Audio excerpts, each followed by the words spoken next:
so once more, due to the shenanigans that have befallen our last several sessions, that felt no need for a recap video, really. Like, seriously, we have been at war. We're still here. We are still here. We are still fighting. Desperately struggling to clear our side of Jewel Gate. Now becoming very much clear why Varys just kind of had this key and had not really done anything with it or taken it to Everbeard or anything yet. You know, because the gate's functionally unusable. But except for us idiots. Except for you idiots. As we come back in here to continue our adventures. First of all, as always, thank you to Paizo for sponsoring us. Thank you. Letting us have these shenanigans on their channel. Leading us in a glorious battle. And a glorious battle is absolutely what it was. Except Resume does not know it's over. We left off exactly as Marshall dealt the final blow to what seemed to be the leader of these gugs here. Check. A much larger, a much smarter, much more magically competent, unfortunately. Massive gug.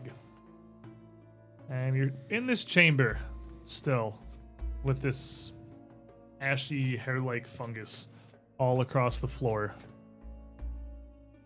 And now a brand new stone wall dividing the chamber in half. Yep. As Kumchek is stricken down, it's just Marshall and Rasheen trapped on this side of the area. I know Marshall has an astronaut helmet that Rasheen cast on him. Yep. I'm still on airwalk, 15, actually. Yeah, you have airwalk. You're 15 feet up in the air. How long does airwalk last? 5 minutes. 5 minutes is still fine then. Yep. But it probably would be... You would feel your steps starting to sag a bit as the magic is definitely starting to wind down. Okay. Let's walk over to Marshall. I imagine that when she's in full curse mode, she just kind of stalks instead of walking. But yeah, like a serial killer. I see her. You still alive? Yeah. Nicely done. Hey, come here. I got something for you. I just take the severed head of the thing, chop it in half, do a little something to it, and then I make a Not cowl. a lot of effort required to chop it in half because they kind of split open. It's already at the top. in half. Like, yeah, if you cut the head off, you would already pretty much get 2 halves. I was thinking it would be like when it sticks its head out to do the whole like sideways mouth thing. I would chop it here, and then I'm gonna chop it that way so I can make a cowl. Quadsect it. A cowl.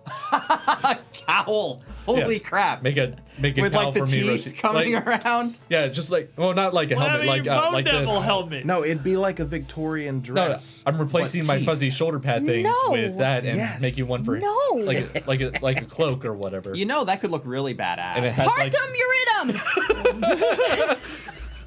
But anyway, I quickly make one of those, and you're like, yeah, it's got teeth and everything. What is this magic? Shape stone, because I actually have it in my staff, and Resme was very upset and panicky and forgot that she had it. Because Jen forgot that she had it for a minute. True resume fashion. I guess we quickly hear the Fair, I stone. suppose. So, as you pull out this wand to manifest this magic, what are you doing? Well, it's a staff. It's out of a staff. I am going to make a hole near the bottom of the wall so we can all just kind of grab the top of it and kind of slide through it. At the top of the wall. No, the top of the hole that I am making in the wall. Like door on Oh. bottom. Like door on I see what bottom you so mean. that we can Okay, grab it okay. and kind of just slide through. Okay, so one of the cool things about Founder here is I can very quickly manipulate wall shenanigans. I don't want to make it too high up because then Raz can't really easily get through. Raz is a small rat. He's a very small rat. He does his best. My Tries best is very pretty hard. dang good too. It's pretty This good. point It is is pretty very good. appreciated. But you are also a very small rat. I'm very small. I was afraid I was going to have to beat that wall down. So when that happens, after backing up for another step, I'm going to fall through after going to kick another hole through the door. And I suppose that works. Thank you, Resume. You're welcome. Oh, Is everyone alive on that side of the wall? except for the big white fuzzy one. And the group of you would come through to the corpses of the gugs that had been beyond. And hero point. You forego the claws to get up and try to take things while you have the long I just took them off because metal we're not fingers. fighting right now. Fair enough. He takes his claws off when he's not in battle. Yeah. They- He actually just leave has like, regular people fingers. Of course. They Claws are actually fake. they leave like black marks on my hands if I wear them for too long. So Fair enough. Gotta keep those stockpiles of magical do-better points stacked. Trishik, favorite character, is currently not in possession of a hero point for more insta-gibbing goodness in the future. Make sure to put my little mask back on. You all, Breathe in deep. you all look awful. Yeah, I know. Feel rather awful. But we got the job done. That we did. I suppose. Here, I can feel the magic starting to wear off. Let me get to this place before I have to deal with those blasted spores again. We should get out of here before the mold gets us. Yeah, let's get out of here. Before the magic wears, can I just give Gumchak a once-over and see if he has anything interesting on him? And looking him over, it would not take you very long to realize that the Gugs don't seem to really keep anything on their person. They fight with tooth and claw. And his magic had no components, no reagents, nothing he seemed to pull from anywhere other than his own reserves. None of the Gugs bear anything. Fair enough. Just in that case, through that door and close it behind us. Yep, no more exploding piles of fungus. please. Yeah, making your way forth into this chamber here, this throne room almost, where Gumchek had held audience originally. You only had but the briefest moment to look around the area before, well, obviously the horde of Gugs inside had set upon you. But it is largely barren. It is quite open. The three statues of dwarves standing around the corners, save for the one where Gumchek had sat in his throne, in very oddly joyous poses. Again, one with a drink, a mug raised high, smiles and revelry throughout, absolutely not reflecting the emotions of the party at this exact moment, I would imagine. The only one standing separately, the throne, where the Gugs had sat or been gathered around before. This one has a small horde drawn around it. A collection of whatever Gumchak or the rest of the Gugs did seem to keep is just piled around the seat of this stone chair. Okay. Well, let's take a look-see. It appears he kept himself a bit of a dragon sword. If it's a dragon sword, it's literally the least exciting dragon sword that you ever see in your life. Sarcasm. It is. It is seemingly mostly fragments of bone, odd stones. His favorite bone Or, chunks. It literally looks This like one he looks collected pretty. his favorite bone chunks. There are a couple pieces of kind of oddly shaped stones, some very rounded and flat, like almost akin to something you'd skip across a lake. A couple pieces that look like they might be petrified bits of fossils of various things, but damaged, cracked little fragments of them. Nothing of any value, really. Oh, he praised Helix.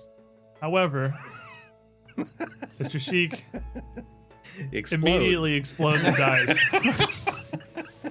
There are, among this mass of mess, a couple of coins, maybe a dozen of them, that definitely are not anything akin to the copper, silver, and gold pieces in use today. Although coins do vary somewhat from region to region, as, you know, it's Galarian. We've arrived at we should maybe all use gold pieces. We haven't arrived at who legally is minting them. So, A gold coin's a gold coin. yeah, gold coin is largely We're a gold probably coin. weighing them, honestly. It is. I would imagine most of it is actually done with scales Yeah. when people actually care, like in large cities and bartering and whatnot. Some of these coins are odd shapes, some are geometric squares or triangles, some with holes through the middle of them, and they look absolutely ancient. It wouldn't be usable as currency today, but they would probably have some value to a museum or a collector. And aside from that, there are a pair of small, sheer pieces of what almost look like glass, but thicker, like chunks of obsidian, save for their color is much more of a almost muddied brown than a stark black of volcanic stone. But these stand out as something interesting. They stand out as something. I mean, they look more like the pieces of rock are literally just pieces of garbage. They're the only two kind of interesting looking things. Okay. Each of them also are symmetrically angular. Like they are Clearly cut. coherent pieces themselves, Yeah. right? They're not just something that chipped off of crap and Grimcheck's like, oh, this is shiny, and put it in his pile. Yeah. There's a lot of ooh shinies in the pile, but There's a lot of oosh. Oh, this is a neat rock. I like this rock. We'll put it with the rest of the rocks that I like. That is most of his hoard. But These might be interesting, but I don't think we can really risk going on much more. I'm practically spent. Damn. Well, then, That door over there. Perhaps we can reinforce it. Resme takes out the gourd, and you can see her hands are actually kind of shaking as she does it. Careful, don't put it down sideways. And she just puts it up and backs up.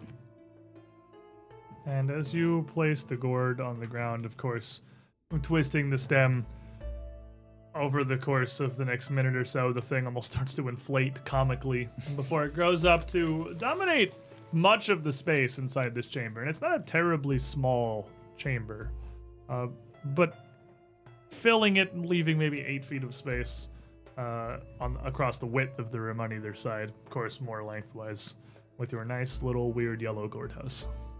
Yeah. would it be a good idea to keep a watch, or do you think this would be okay?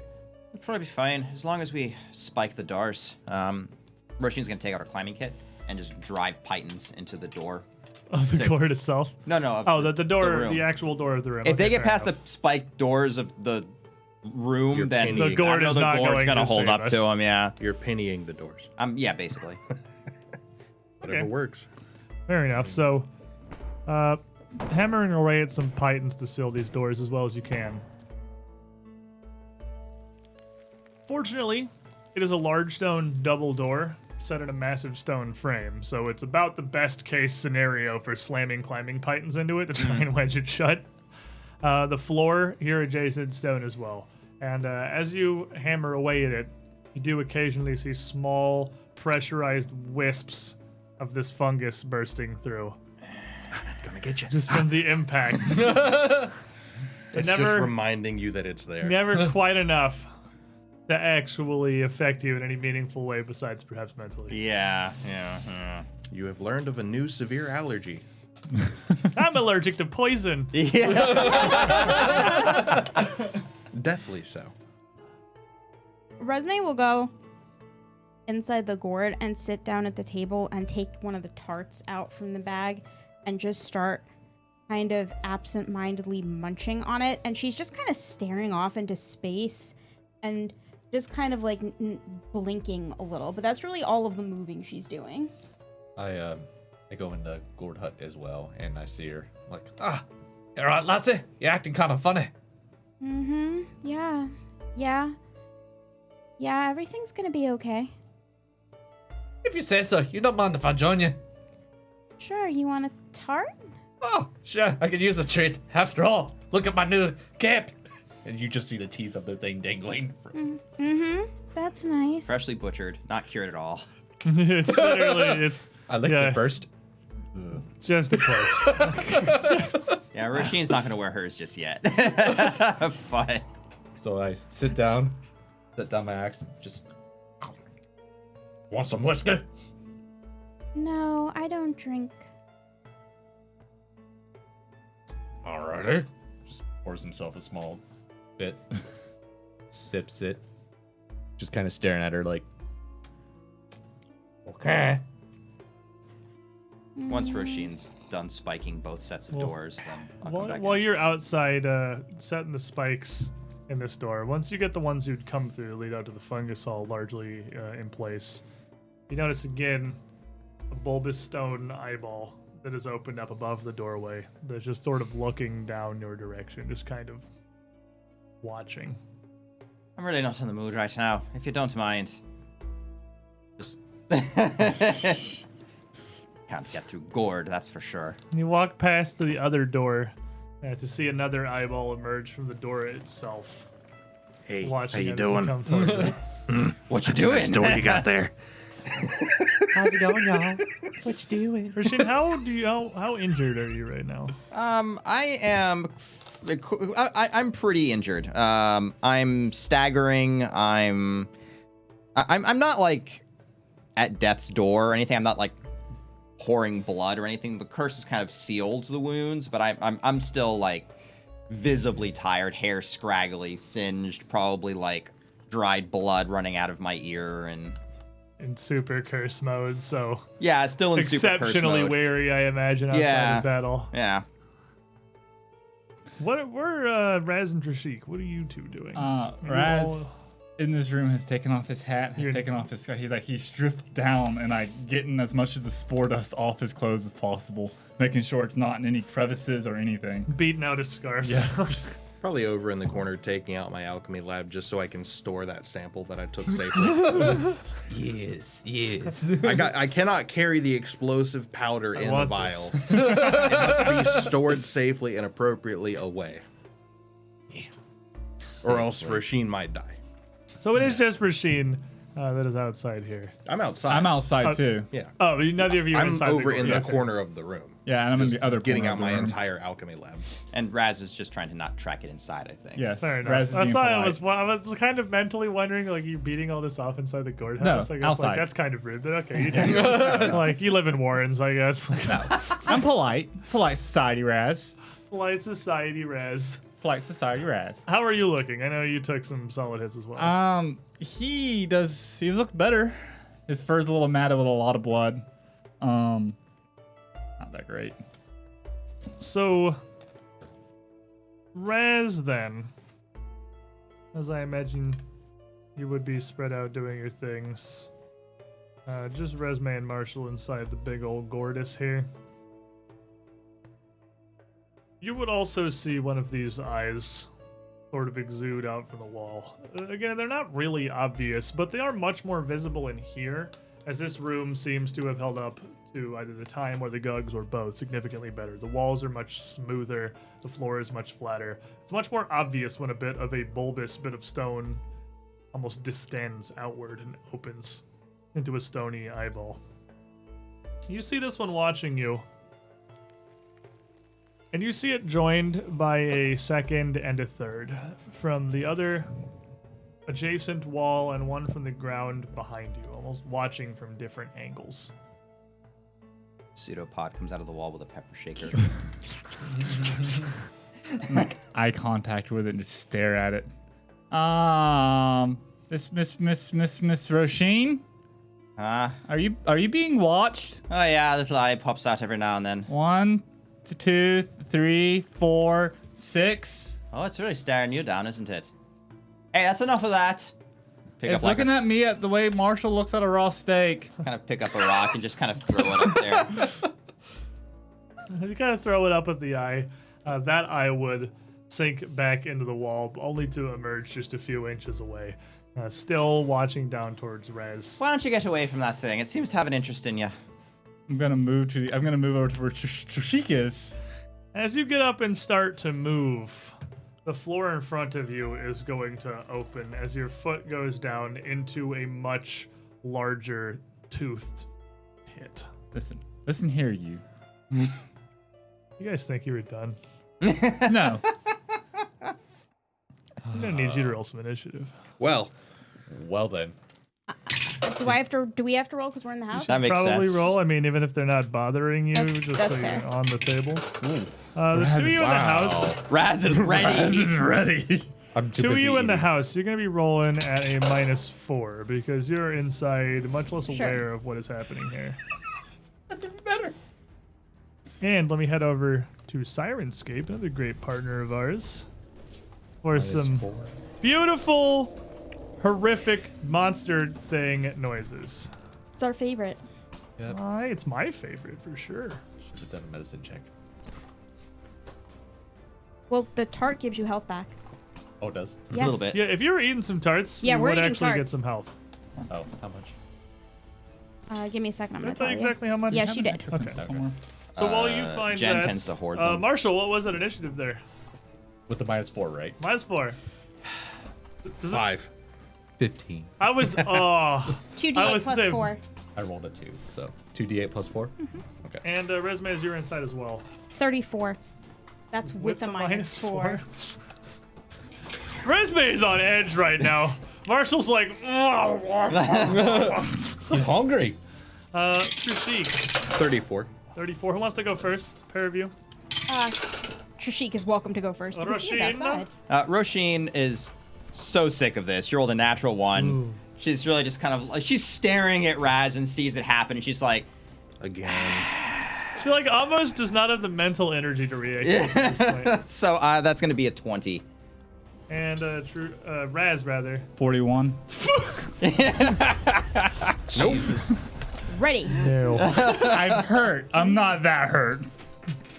I got a whopping 19 You hit are a points back. much smaller, I'm tasty, flighty. I'm very flighty. looking little meal here.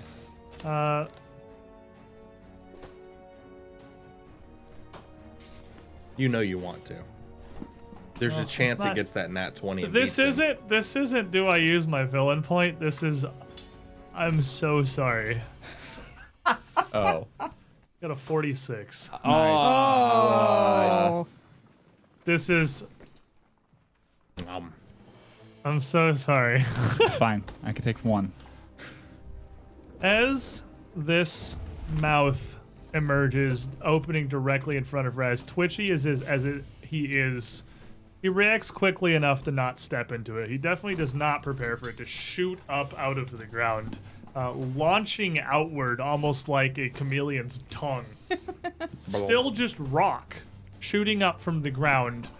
It doesn't look like it doesn't keep the texture of the stone at all. It's clearly still the material of the carved stone floor, but it looks biological. It looks like just a meated, extended mouth with a fanged jaws at the end. Much, well, not much larger, but large enough to easily fit around Rez in his entirety. He's a very small little boy. That's not a very big mouth. He does his best. And it's a big mouth compared to you, and it makes that noise. It's the bad times again. It's all bad times. Gonna hit you for 36 to hit you. It hits. And as it bites out, show you tell me it's not a very big mouth. So it's not very good. Give you a very big mouth. Okay, well, fortunately, it's a pretty bad roll. So it's only gonna do 23 points of piercing damage. And I need you to make me a reflex save. Reflex save it it's is. gonna steal your toes. No, it ain't. For 32. 32 is pretty good. It's gonna fail though.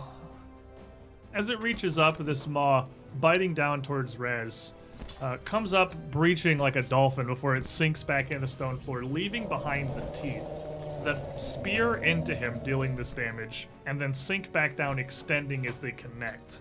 Almost like a stone cage around Rez that is going to both hold him in place and force his wounds to remain open, causing him to bleed pretty profusely. Wow.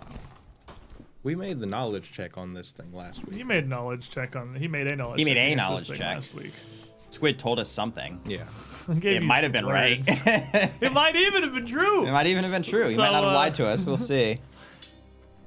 And as that sinks away, a different maw opening up near directly beneath Raz, just opening a hole in the floor. As you see him drop down a bit, his weight shifting to almost just being held in place by these stone spires piercing through him. Gonna bite at you for that's 1 higher but 5 lower. Probably easier to just do it normally. 32 to hit. You hit. This one biting away. Exactly just 23 points piercing damage. Raz is down. I just see it grab a hold of Rez. He falls unconscious. Dying 2. He's already wounded 1. Oh, that's the thing. Yeah. You see more of these eyes starting to manifest in the walls and the floor, different angles around him. Rashik. So currently in the room is maws and eyes coming out of the floor. The floors, the wall. You love it when it's a two-carder. The floors and the walls. Some watching you, some watching Rasheen, but largely concentrated around Raz. Well, I'm gonna go break Raz free. Okay. So, what's your speed? 30. Oh, you can get over to him if you fall along the wall here quite easily. Yeah. To where these maws are reaching up towards him. And then I assume athletics to break him out. Or You could, yeah, you could roll an athletics, try and pull him out. Yeah, that's fine. Oh, it auto moved. Don't do that, screen. And I have not given you a mini for this because there's nothing here. There's nothing, there's no creature visible. These things, these manifestations appear and disappear largely at will, seemingly on demand. Nothing is really hanging, nothing's staying. We're just getting rocked. you can just use unarmed rocked. too. No, I'm for getting this, right? rocked. You can use unarmed or athletics if you want to pull him out, because I'd let you basically make an escape action because that's what you're trying to do. Okie doke. Unarmed it is. For a 36. A 36, as he is unconscious, it makes it a little easier to manipulate him out of here. You're gonna pull him free of these spires, managing to just rip him away from the maw on the floor. As you see, many of these eyes start to rotate, turning their attention to you.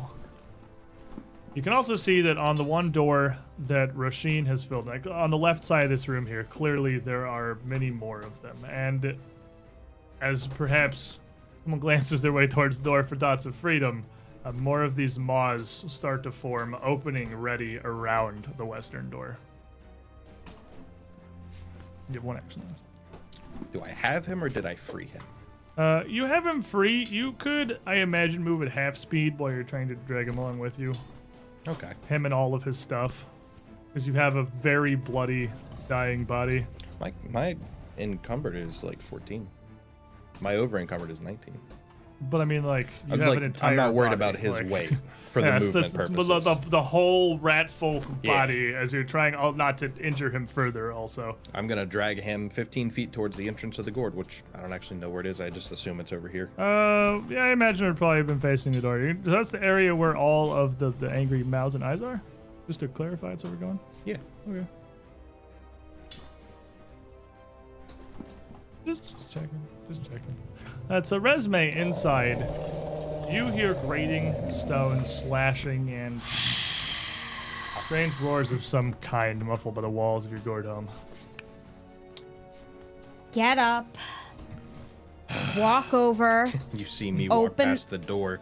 Open the door. You open the door and you see Jashik trying, holding Raz. Here you go. Take my Raz child. from him. Sanctuary. Sanctuary!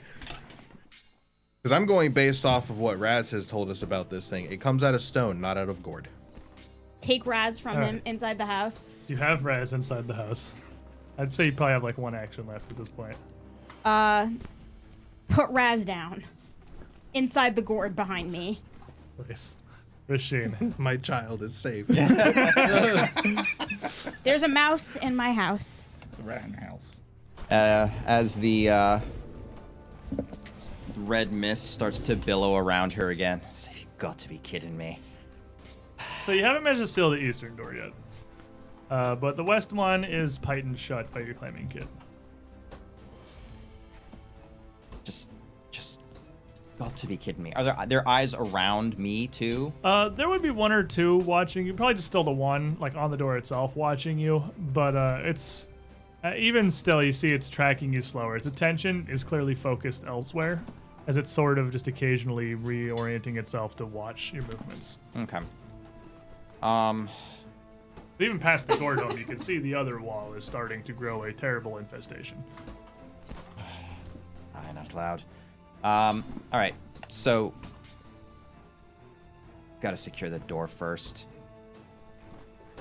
Just get inside the guard. I can't get in there. I'll stay out here and python this thing shut. And she's just gonna turn back to the door and just start hammering. Why are you pitening our only way out? We'll be fine. They start slamming and fighting into the door here. So Marshall, as you're inside here, I just see Resme just put Raz Just on puts a floor club- and then just walks away. I'm like, oh. Take a tart. Force feed into Raz. 2d8 plus 4, I believe. Yep. That's our heal. Eat the tart, you And that's- vermin! I guess that's technically a medicine check. Even No, though it's No, they're it's not. just It's the tart. tarts Oh, it's are not? actually No, magic. it's just That's tart. tart magic, yeah. Whew, that gets around it. Okay, so you said Just, 4d8, right? 2d8 plus 4. 2d8 plus 4, so that's 12 plus 4, that's 16 health. So you're stabilized, I hope. Well, he's awake. He's up. Yeah. But he's wounded too now. Okay. Then I'm like, all right, I guess. There's a like a raspberry tart just being shoved in your mouth. A solid team It effort. tastes so good, your wounds are closing. A solid team effort. I look down. away from death saves. I look down over you. I'm like, alrighty.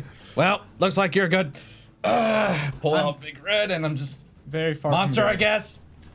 A little bit. And Lots of males. you can and see eyes. the eyes and mouths behind Trushik framed through the little doorway of the gourd home on the much larger door frame that led in here. I'm just patiently All right. ignoring As them, like, I'm the seeing all this happen, it was one to give Raz a tart. To grab a tart and give it to him. So you got, and grabbing a weapon, you got an action left. I potato myself. You've already potatoed yourself today. The one action potato yourself is once a day. Oh, crap. Well, in that case, well, might as well do what I do best. Pull Shrek, kick the door down. and No, don't! Don't kick our door. Resme door's open. Resme open. Yeah, I opened the door. Let me have this Shrek moment. No! I kick down the door, walk out. Back at it again. You can't. Rage. Raz is mumbling to himself. And if I have the room for it, obviously Mega Marshall. If you want to step outside with that before you rage, moving, you can rage in the doorway or you can move outside. You can't do Oh. both. Okay, well, I'll just step out of the doorway then. And Get out then the doorway, yeah. grab his wine, hate filling in his face. I'm just kind of sitting there with the gourd like, here we go again. He boots the door and it slams on the outside of the guard house. Squish. Get off my lawn. Now, Rez, you seem to be a bit stuck. Maybe a hero point would help. Hopefully. Bag of man's Maybe. got your back. Take this. Try not to die. The real hero here. Die a lot. Crying a lot already. Wounded 2, wounded 2. Either of you would go down instantly. Critical hit would be Instant death. death know. instantly. Yep. This real body's not here. We can't hurt it. We gotta run. Roshin, open those doors, please, Miss Roshin. Just get in the guard. We'll be fine. They'll wait for us to come out of the gourd. Yes, and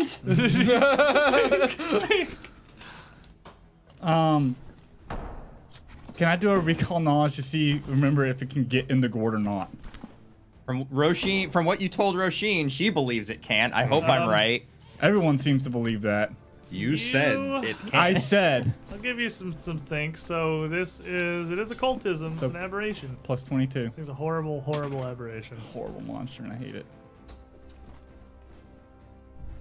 Got a lot of toothy grins. So as That's not even a pun. That's real. This has got a lot you of mouths. think about it, if this is what you think it is, yeah, it can only manifest out of stone. But your gourd home is made of gourd. It can't manifest in the gourd home. It can absolutely tear it apart. It's made of gourd. Yeah, we. This is food for regular people.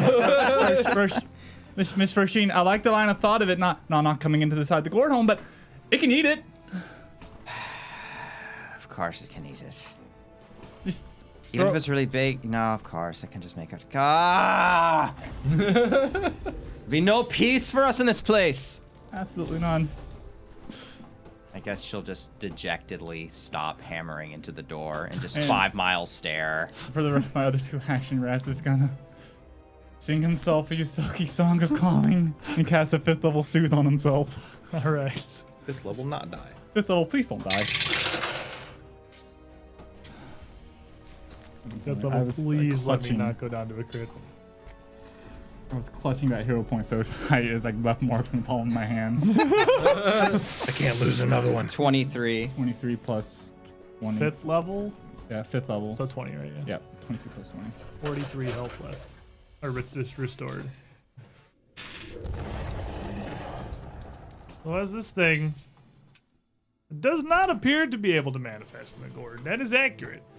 And Trishik outside, Raz inside. Whoops, I accidentally drew a line. Disregard my line. Raz inside, Trishik outside. Let me just, I can use the magical powers of Lines. Foundry to just be like, here's a gourd, and I'll just make it, and it's a gourd, and no one will complain about the fact that it's not square. It's a gourd. They're Hey, not Squid. square. Hey, Squid. It's not square. Seems legit. It's okay, it doesn't need to be square. It was never about being square in the first place. Gourd-shaped. You're Oh. square. That's not my complaint. Your mom's square. Horrifying even eldritch make abomination outside's a my door. complaint. Door. By doing one of these.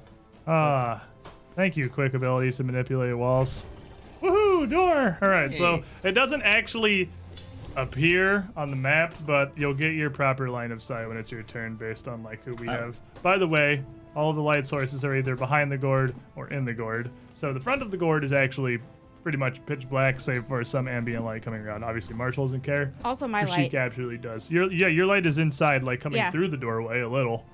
But this thing is going to continue seemingly upset that its free food has been taken away from it.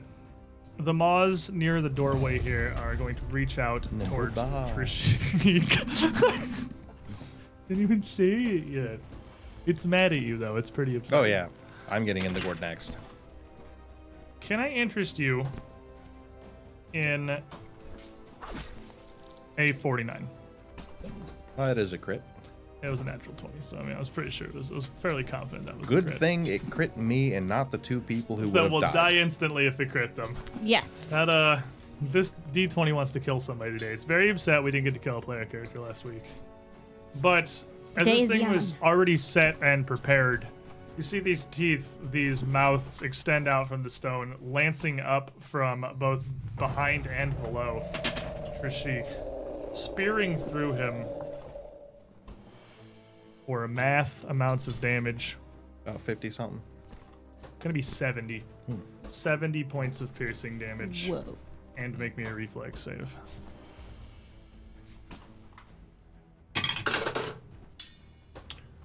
That, pretty sure is a 30. Let me, yep, that's a 30.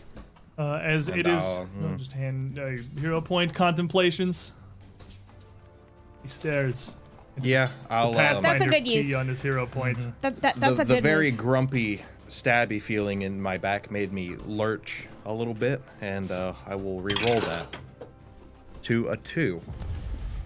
So that becomes a 25. It is, But it's not a fortunately- 1. It is also just pass or fail. So you want to hand him that grabbed card and persistent damage card that I gave you, because both those are over because it's no longer holding your wounds open. But these are going to lacerate through Trishik, holding him in place now, as it begins to try to feed on the replacement meal. For a natural 1 on the second attack. Having you solidly in place, another maw is going to grow out from the ground next to Marshall, lashing up towards him. For third attack, so 26 to hit you. He kind of sees it like, oh, really? And someone's actually wearing armor. The stone is not as hard as metal. It actually does protect you pretty well in this circumstance. So, you can also pretty clearly see that as Rez calls out, more of these maws are coming up underneath the house, and bits of it are kind of sagging as teeth pierce through this. You'd see inside jaws folding up through the floor, starting to work to bite and rip chunks out of this. Trishik, it is hungry. Well, it is not allowed to eat me. I'm gonna bash the teeth stuck through my leg and try and free myself with an unarmed attack. Well, that's a 19, so I'm pretty confident that a 44 gets me out. It is just stone, and as this thing leaves him through you, it seems to pull back its control, its consciousness, whatever exactly it is, leaving just these rods and 42. spires of stone stuck through you, which you are able at this point. Thin rods of stone are nothing compared to the lizard man claws of Trishik, and you can bash and shatter Very through them magical. relatively easily. Well, with that being said, it is time to leave. It's goodbye o'clock, my friends. Resume, turn off the gold. It is time to go. We don't want to lose it. And I'm going to run all the way over to here where the door is and kick the door open. It'll take you, if you went around either side, it'd take you 30 feet to go around the gourd and get to the door. Yes. And then you will kick this door before you open. The door here. Oh, today And is I'm such- probably about to collapse such after a getting good pierced day. multiple times like Yeah, that. Trishik would look desperately wounded after just something that powerful struck him. This does not lead into another chamber. This does not lead into another room or a hallway of any kind. This opens up into a cavern the likes of which you have never seen. The caves outside, I mean, Marshall, maybe if you grew up in the Five Kings Mountains, you would be somewhat more familiar with the Dwarven kingdoms. But even Trishik and definitely Rasheen, this cavern is miles, dozens of miles perhaps, across and high. Out through the door, past the light of the hilt of Rasheen's sword, it descends into absolute blackness, but in not complete darkness, but near so. There is a level of ambient light here that is like a moonless night. It's not to zero, but it's real close. And you can tell It's enough to see functionally light, but this not enough to see functionally this anything. cave looks like it may very well go on forever, given the light. And the ground before you gives from this worked stone into gravel and much more loose rock. Your light catches no other walls save for the one this door is set in, but looks out over what appears to be a ruined street. Bits of rubble and buildings that have fared far worse than this one near the edge of it across the other side. This appears to open into a massive ruined city that you can just barely even see where you are in it. Resume. Resume will almost like glassy-eyed look around her and look really panicked, then kind of pull herself together like with her bare fingernails, and she will run out the door and try to pull Raz with her since she was holding him before. Okay. I'll let you use an action to move out, another action to drag Raz with you. And then she'll shrink the gourd down. All right, then. Quickly reaching for the mechanism. You remove the gourd, shrinking it back down to its much tinier size and picking it up. Rasheen. Right.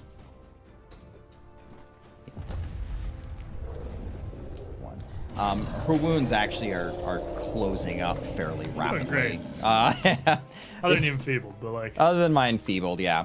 Go on, get past me. She's actually gonna walk up right to the door, and just ready a strike. Fighting position. Come on, you bastard! Marshall. Need a hand there. Get out! You're almost dead. He looks almost dead. I can take a look out here. Get out! Fine. I pick up Raz and Resume and just bolt. If you want to, so you know, I would give you the strength to carry two people. With carrying two people, though, again, Raz is still pretty well injured. You're going to be moving at half speed. So what's your speed? 25. 25. So you're moving Leave me. Just 10. leave me on the ground. I can run. and 20.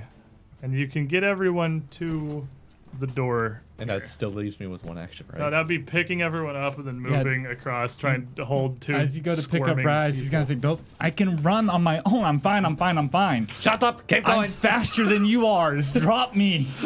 Raz. He drops me, and Raz spends 3 actions say so. running at 30 feet per movement. Out the door. Out the door. Do you have dark vision? I have low light vision. I'm just gonna run until I hit something. That is the most rat thing Hang I've on, ever. I got my bongos. Miss Roisin, Miss Roisin, when you find me, I'll be unconscious. I'll be unconscious. She's going. Raz Couple seconds later, you hear it. takes off out the doorway, and you see him running across this Like, gravel. he drops down on all fours and is then, going. sprinting across this gravel, like leaving his like light blood trail behind him until you see him pass by the edge of your light, and hear him thud into what is certainly a stone wall in the darkness. That Rotates himself and just keeps going. that activates Severin's predator. Severin just takes off after him. Also can't see, also runs into the wall. Also does not have dark vision. Quickly Wait, follow small him thing over there. moving. Stupid bad. But as you get out there, as you start slamming into stuff, you hear a voice call out. It sounds feminine. Do you speak Dwarven? Yes. Would call out to you in Dwarven. This way! Come over here! Following the voice. You seem trustworthy. I yell out to Roisin, I'm following a voice! I can see a light at the end of the tunnel. I can hear a voice at the end of the tunnel. There that goes. Roshin Give me gum. is in here Oh, she's ready. I'm ready. to, Oh no. question is how ready is Roshin? Does that maw open up? Amma is absolutely I'm ready to opening up. strike. She smashes a sword right in it. Alright, give me an attack roll. That's gonna be a 34 with curse. Alright, 34. As you slam your sword down into this thing, with a little bit of sparks, this is flick, right? Yes.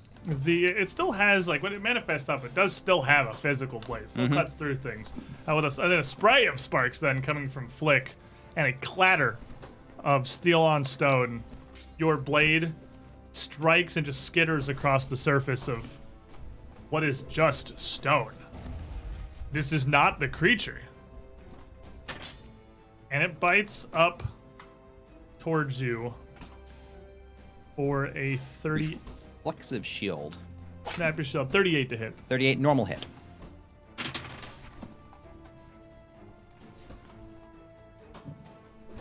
For 41 points of piercing damage. Okay. Because then he realized literally all the damage rolls have been low rolls. I am very thankful for that. You said was there an or? No. Oh, okay, I thought you were like, I thought you were doing something.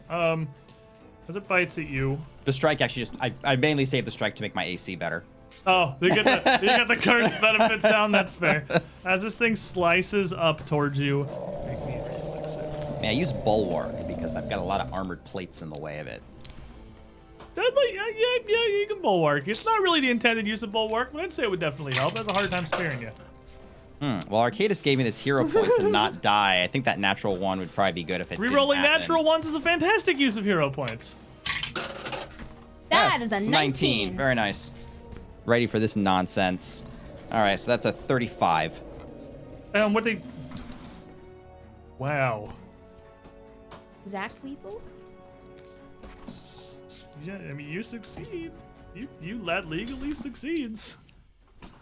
19 legally succeeds, just barely, when I give you bulwark. But Reflex isn't my... Oh, I'm sorry. That was better, actually. I'm I was sorry. saying, like- That was 3 better. I was like, wow, you got. I'm bad at reflex saves, so I'm not that bad. Oh boy, that's real bad at reflex saves. I was looking at my base number, not at my bonus number. I should Okay, look at the fair dial. enough. Still, you succeed. Your armor, your full plate helping to blunt the attack of some of these, even as it pushes the fangs forward. Though the trauma of its striking is dealing a significant amount of damage to you, it can't really get purchased easily to the full plate. And not releasing that maw immediately, those teeth just pivot, cracked and broken as they are, as they try to regrip. Wow, it's a 26 to hit. Absolutely terrible. She's ready for it now. She's smashing the rocks as it comes up to hit her. And it rolled a natural one, a third roll. Spits at it. She broke too many teeth. It broke too many teeth. That mod's not working anymore. And after that assault fails, that one does drop, sinking back in to not a flat floor, but a floor chipped and marred with bits of scattered pebbles and rubble where the fangs have broken against you, now leaving those holes in the floor itself. Trishik, I'm leaving. you could definitely... Do you speak Dwarven? No. Then, There's a voice. Yeah, you would hear a voice in the distance. Not loud, but you're pretty perceptive. Somewhat in the direction Raz went, calling out, Yo, there's Soul! You're not sure what it means, but it doesn't sound hostile. You do hear Raz yell, I'm following a voice. Yeah, I'm gonna go that way. I trust the skittering rat's judgment. It's instinctual. All right. Skittering rat, please do not lead us into sin. How about you, Resme? You speak Dwarven? Yes. You speak Dwarven, right? So you would just barely hear that call as well. She will cast a heal on Roshin right before she runs out the door. No, you have one left. Yes, I do. Is it first level? It is. But something's better than nothing. Take 12 points of She will healing, cast a I'll take gentle it. tingle onto you as she leaves. and then I'm gonna take off. You also following towards the voice in the distance. We can probably see now.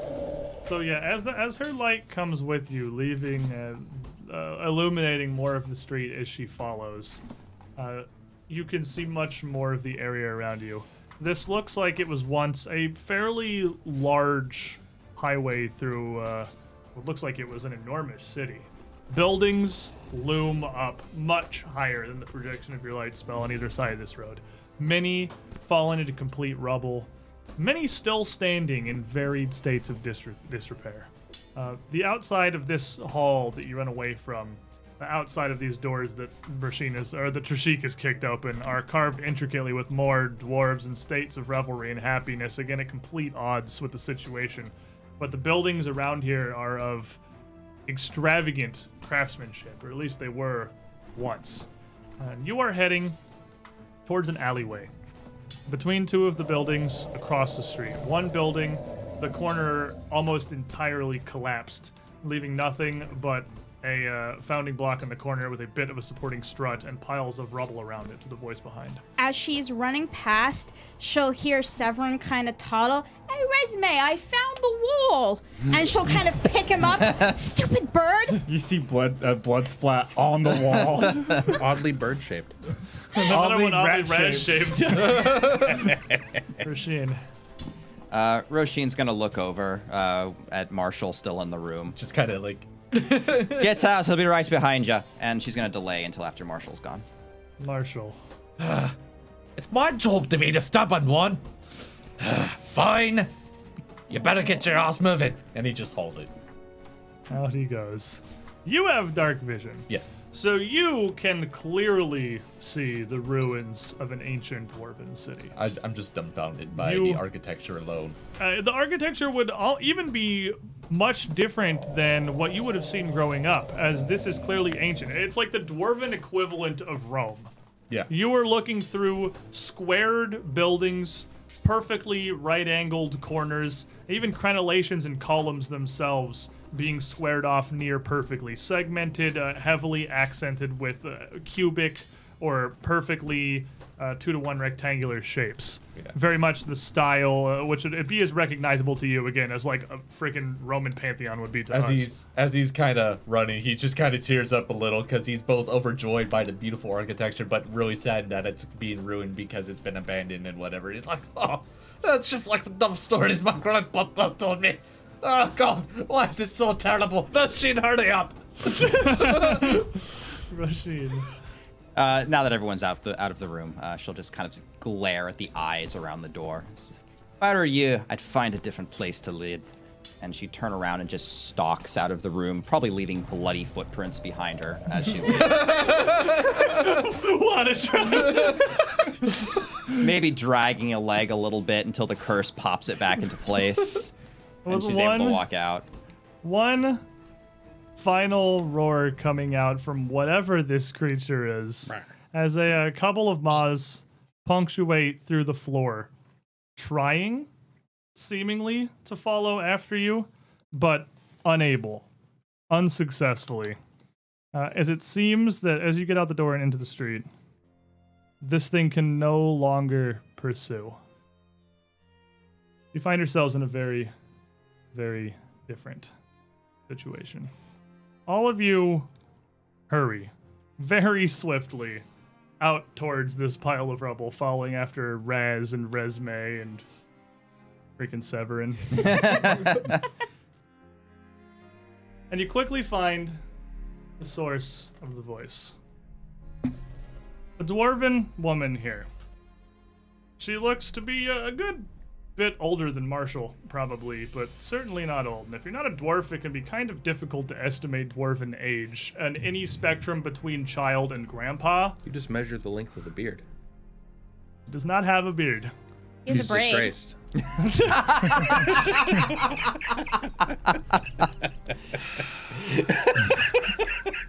She's suited up in a set of half plate over a leather gambeson.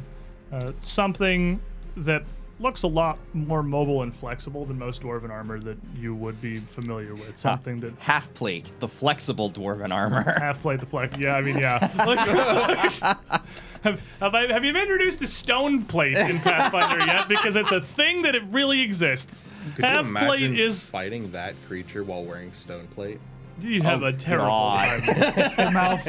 They're inside the armor. Half plate really is like the light scouting armor of Dwarven kind. But her head is left free, no helmet or anything obstructing your vision or restricting your movement really. And you can see her hair pulled back into a pretty massive single black braid that falls down past her waist. She has a pair of short swords on one hip and a wide squared dagger on the other that all of you would recognize as a clan dagger, obviously, as Marshall has provided you with several of your own. And I'm seeing this too right now. You are all there.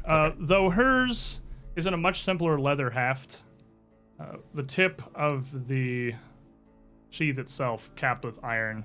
The hilt of the clan dagger, a triangular, very geometric emblem that seems to have almost a twisting pattern that extends out from the center down through the bottom side, around the outside of the sheath, following along where the blade would go. She looks at the group of you as you come around, and as Resme comes close with the light, actually kind of narrows her eyes a bit. I'll try to dim it a little. I'll just raise a hand. How bloody many of you are there? Raz is on the ground, this on his back. 5 3/4. Probably holding a gouge closed. No, the last. As he sees the lady, he just kind of goes. Cooing. Raz starts How's cooing it in going? Ruxy. You see him start cooing, like waving towards Shishi, and cast a first level soothe on him. As you're healed for 13. Yeah. Some I have one less seriously bleeding injury. See if I can. In the dice tower, please. Hey, I peeled off. Krasach! And a level 2 heal on you.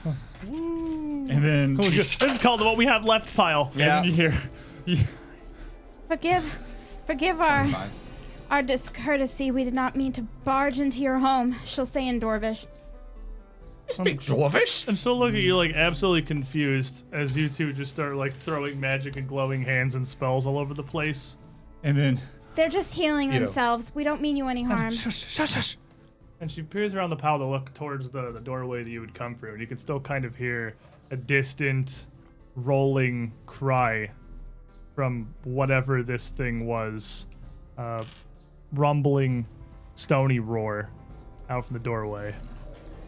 The gugs are dead. I know it does not look like it, but most of this blood is theirs. I just kind of point and show off the decapitated I think I'm shoulder gonna guard call that him- they made out of it. Said, Mr. Stones eats. Yeah, that stone thing. Give me a night to rest. I'll go back and I'll show it something. And she looks to Marshall. We have like literally just a gug corpse. half a gug head. Half of a gug head just kind of hanging off you with visible disgust. And she like can glance at the rest of the party and look back to Marshall. What the hell are you doing up here? The road's not being very cooperative. Do you speak Dwarven? No, I'm sorry. This is in Dwarven. Sorry. Oh. I'll this is in Dwarven, translate so that- as she says stuff. I'll translate it in common. Like as each word she says, I'm just a translator at this point. Roshin will just pace. So Please, if you'll take us someplace where we can rest and recover, we'll be forever in your debt. This elf leading you? I wouldn't say Toilets. lead it. However, she is a government official. But, you know, she's reliable, yes. I'm also family, she'll say in Dwarvish, and she'll point to the clan dagger. I mean, And she is. the dwarf will look down at the clan dagger and look at you and reach up towards your face with a gloved hand, just like a leather glove. And actually put a thumb like under your top eyelid if you're not resisting. No, like, not. like pull it up and lean in and look. Probably have to stand on some rubble to do so. You're I'll probably actually bend a down bit for her. Taller than her. Most dwarves are not martial sized.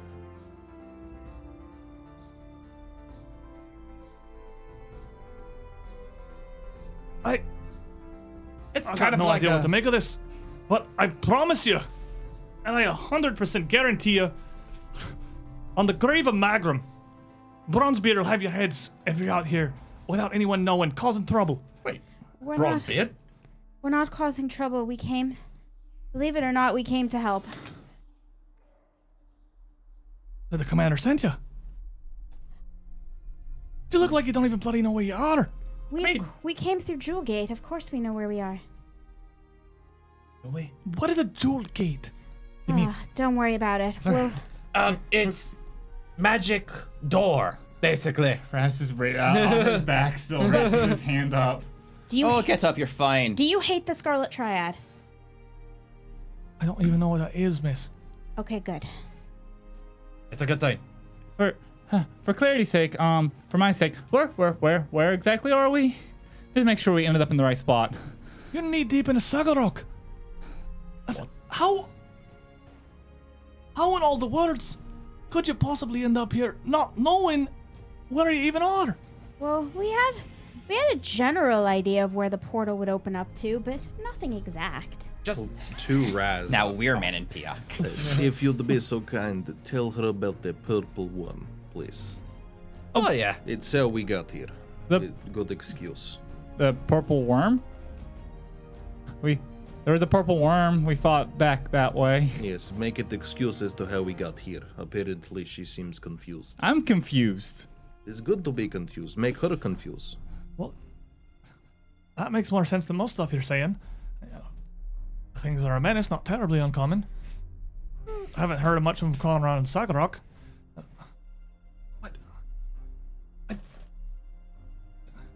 What even? And she looks down to Resme's clan dagger and like grabs the hilt of it with a hand. Did you steal these? No. I made them.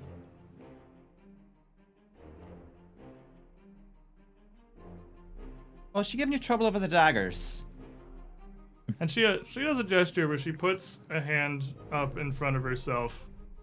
Her elbow belt bent almost straight at an angle, and bows her head a bit.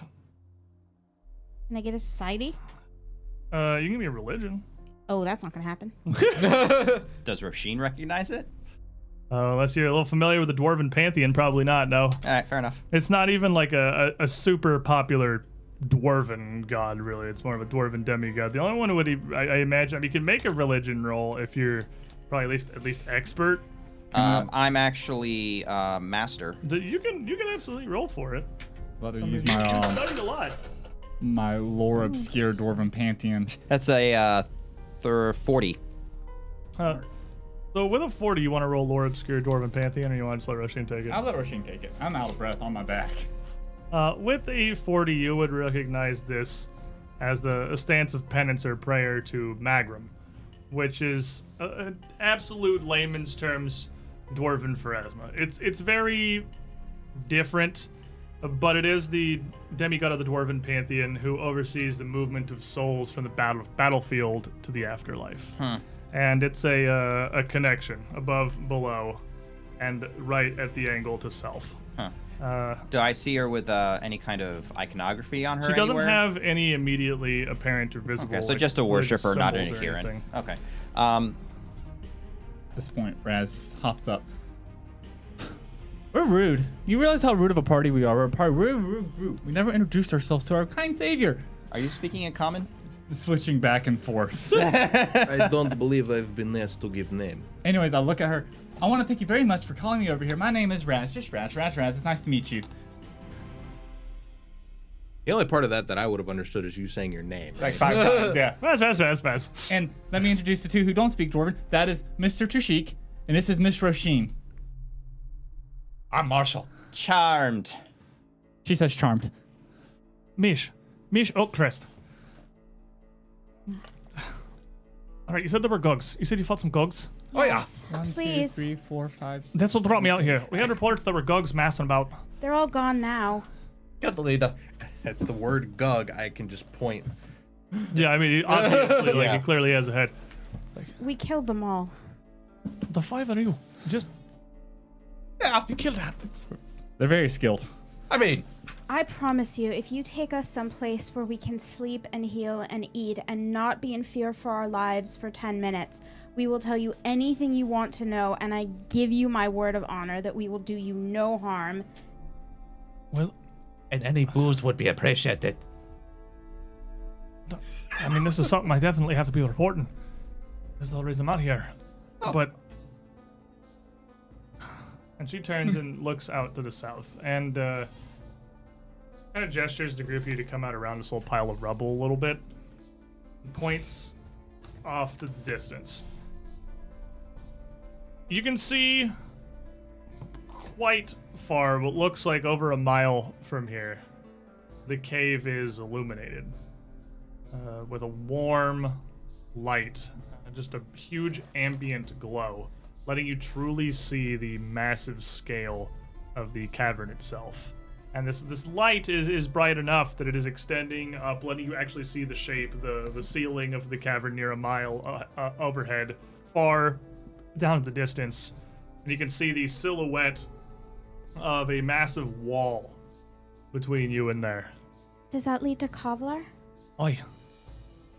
That's where we're having to go. That's where we're headed. I don't know how you got here, and gods above and below know what you're doing, but put that. Can't see in the dark. Yes, I can see in the dark just fine. I'll activate my dark vision. You think you've used that today already? I have? Yeah, that's Yeah. one Okay, day. then I will not. It's been a very long It's day. okay. Been a very long I will day. pull out my dark vision alchemy potion and I will chug it. We can lead them out. You just point us the direction. I can see in the dark just fine. We got a good distance to go. Just can you quench that light if we need it? Yeah, of course. And come on. Oh, we're finally moving, are we? Yeah, I fall closely behind her and Sheenie, calm down. And as Clank, she would, clank, yeah, clank. she put a hand back. Give me a good bit of distance. Aye. I can't have you bumbling into something. Let you know if I need to say anything. If I hold a fist, stop. For those who Quench can't that see, light. for those who my can't hand. see, grab my hand. I can say just fine, thank you. Well, you leave it. The light's up for now. She's just saying, Oh, like, take if she throws up a hand, just stop and put the light out. Okay, never mind. And she heads out a little ways near towards the edge of the light before she turns and motions for the group of you to follow her. She's following not down this main thoroughfare, but picking her way through the skeletons of old buildings and bits of ruin, making her way vaguely down towards the south. This city clearly must have once been a huge, sprawling metropolis. This area of relatively densely packed buildings flanking fairly wide streets that could have taken several carts or wagons abreast. Now, again, an actual stone skeleton full of ancient, strange dwarven architecture, embellishments of, again, a lot of these interlocking linear geometrical patterns, looking almost like Celtic knots weaving around door frames or up the sides of buildings, cast in bronze and iron to accent the largely dark gray stone.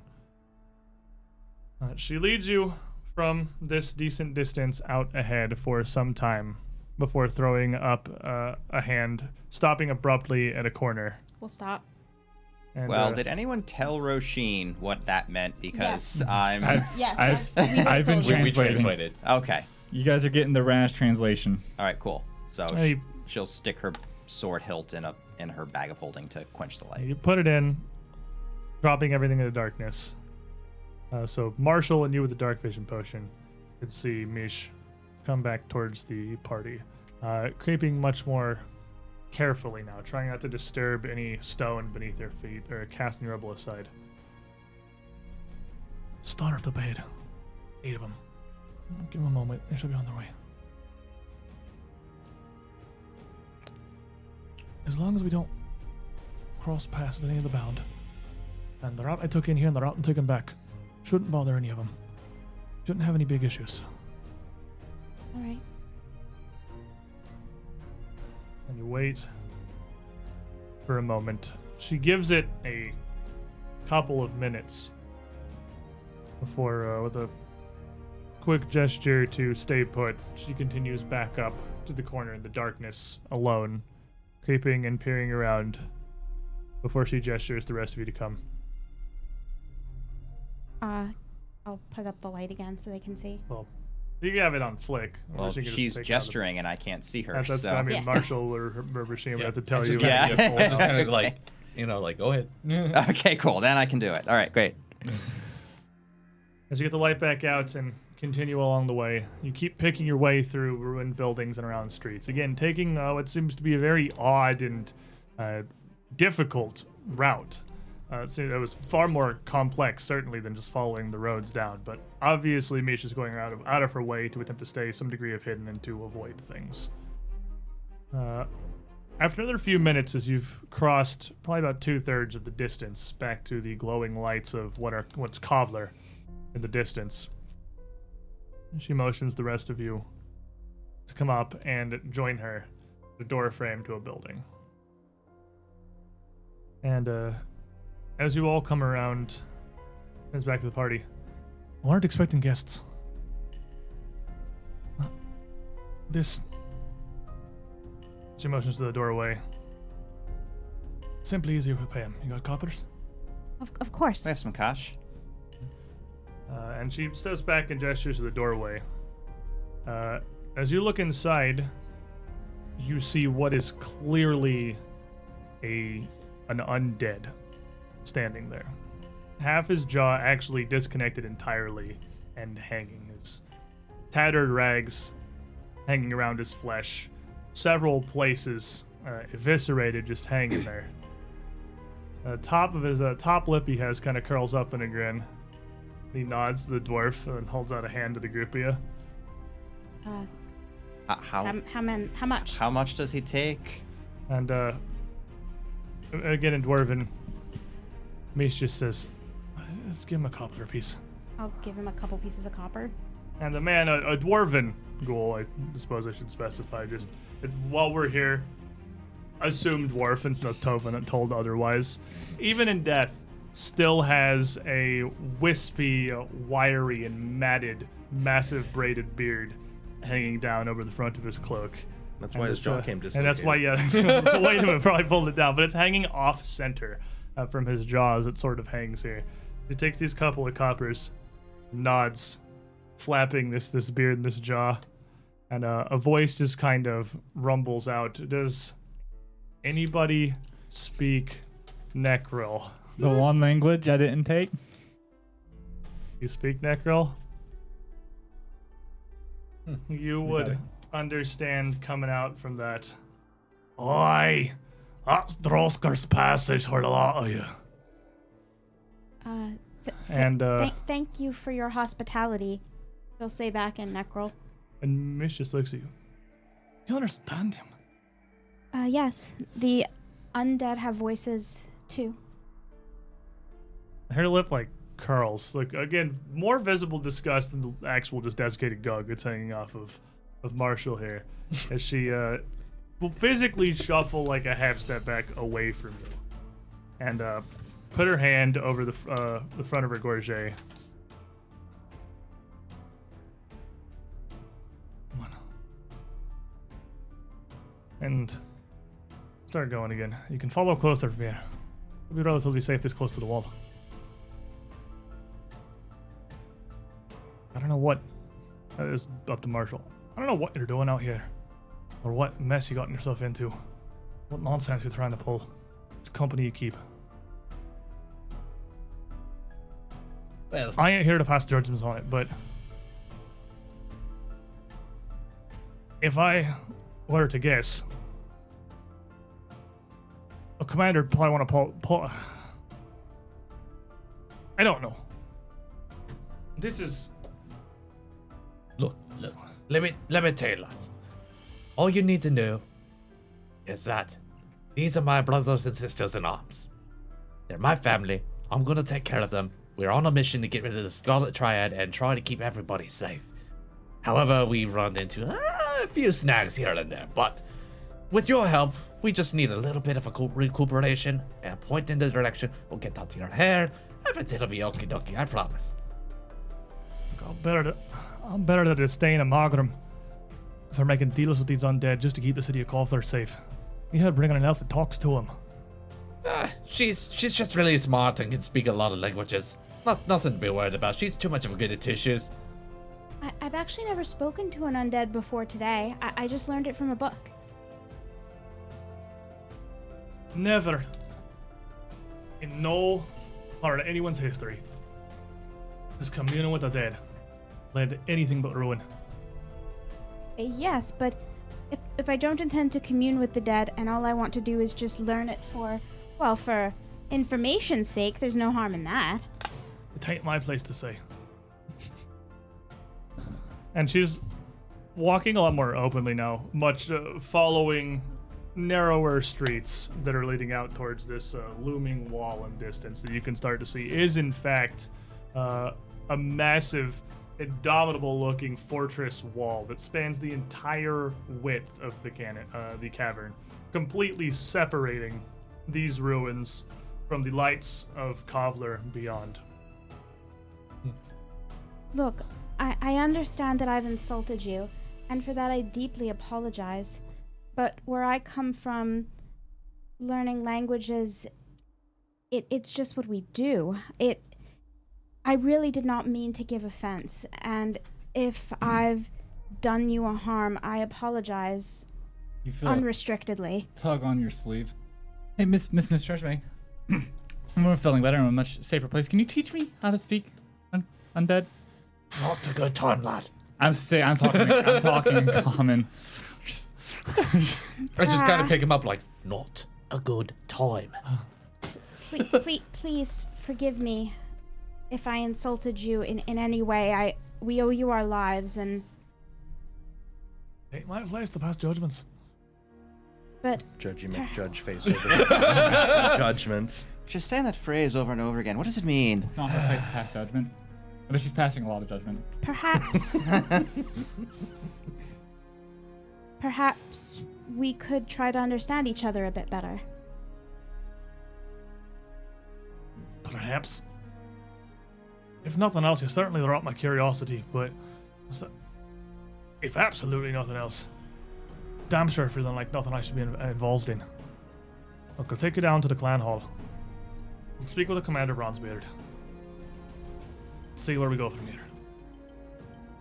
Perhaps you would tell me something about yourself, and that way I'll know a little bit more about your culture, and I won't perhaps step in it again.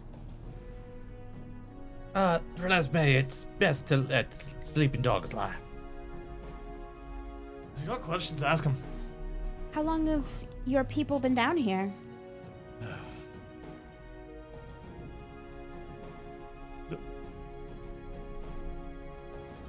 The Oakcrests? Or Kovlar? Or... This city is clearly been destroyed for some time. How did you just stay, or did you come here anew from someplace else? Saggorak's been ruined since the Orc Wars of ancient ages. Thousands of years? Ancient history. But Kovlar was a part of it, even before that. We'll stand with it still long after we're gone. The Warren made sure of that. And I understand that there are Dwarven clans, Dwarven families who have foundations here. Perhaps you could tell me about them. What family, what clan do you hail from?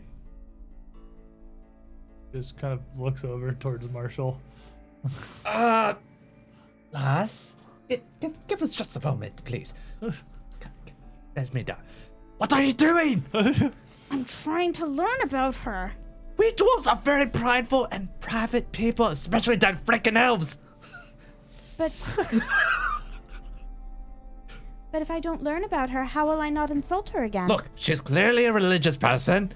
And you're an elf. You're already speaking dead people. You know, that's just not cool.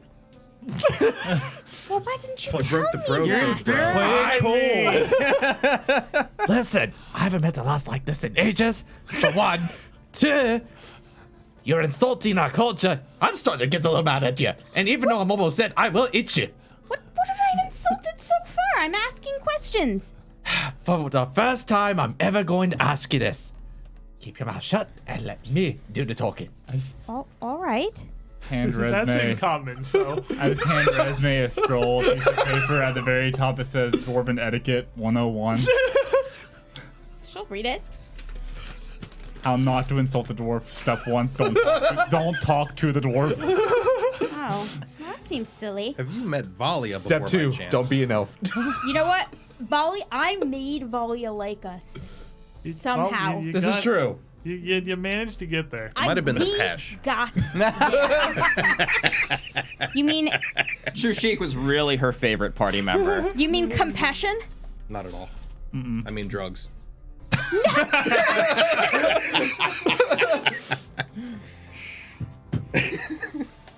Well, this is just.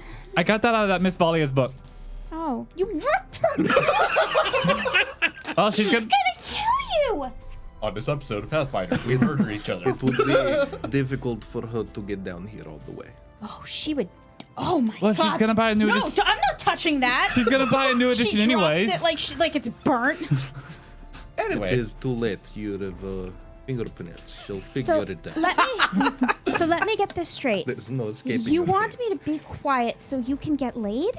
No, I mean, maybe, but listen, the important thing is she's trying to help us, and pissing off, the person trying to help us is not exactly smart, for one. I don't think she was getting angry with me. She just seemed a little Irritated? hesitant. Let me tell you something about dwarven women. There's a certain look you that know anything. That only goes good places already. She has resting dwarf face. That's- you're not wrong. But listen. Marshall. But listen, Draw lines If it's- stronger than most men. let me tell you one thing.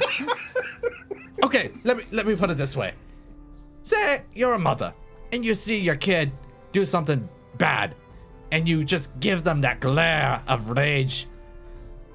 It's subtle, but you don't notice it at first. But I guess it's kind of a mom look thing, right? So she's looking at me like They're- she's my mom? Like the very judgy mom that will end you with one slap. But she's not here to judge. During this conversation, I actually walk up to her and got very, very close. I got a question in Dwarvish. I got a question. Hi, I'm a scholar by trade. Can you tell me, is this information right here accurate? Just hand her a piece of paper. It's Marshall's Dwarven. eye It's- begins to twitch very. It's handwritten. It looks like it's handwritten research from Dwarven history. As you're standing there written in talking to Dwarven? her. Huh? Is it written in It's Dwarven? written. It's written a little bit in Dwarven. Like 3 words. Okay. So what is she? It looks like a child's handwriting. Oh my god. Like a not like a toddler, but like someone who's learning how to write Dwarvish. It's a coloring book. Flips God. it backwards. So you, as you're doing this, you kind of just feel the presence of a giant dwarven. And he looks. I'm checking the work of Mira. I don't get an opportunity to talk with dwarves who know a lot about Dwarven history. Fine, but be polite. Of course, I'm always polite. We are polite. Societal. Yeah. Just anyway, I'm sorry it's sloppy. I'm just gonna. I can translate a little bit I of it. do not know what you expect me to be able to do here. Did you write Contain the this? small. No, my daughter did. Put them in your bag. It was independent research she did. I wouldn't know what to tell you. You have to speak with the Guild of Faith. They got most of the records. If you want to check something specific.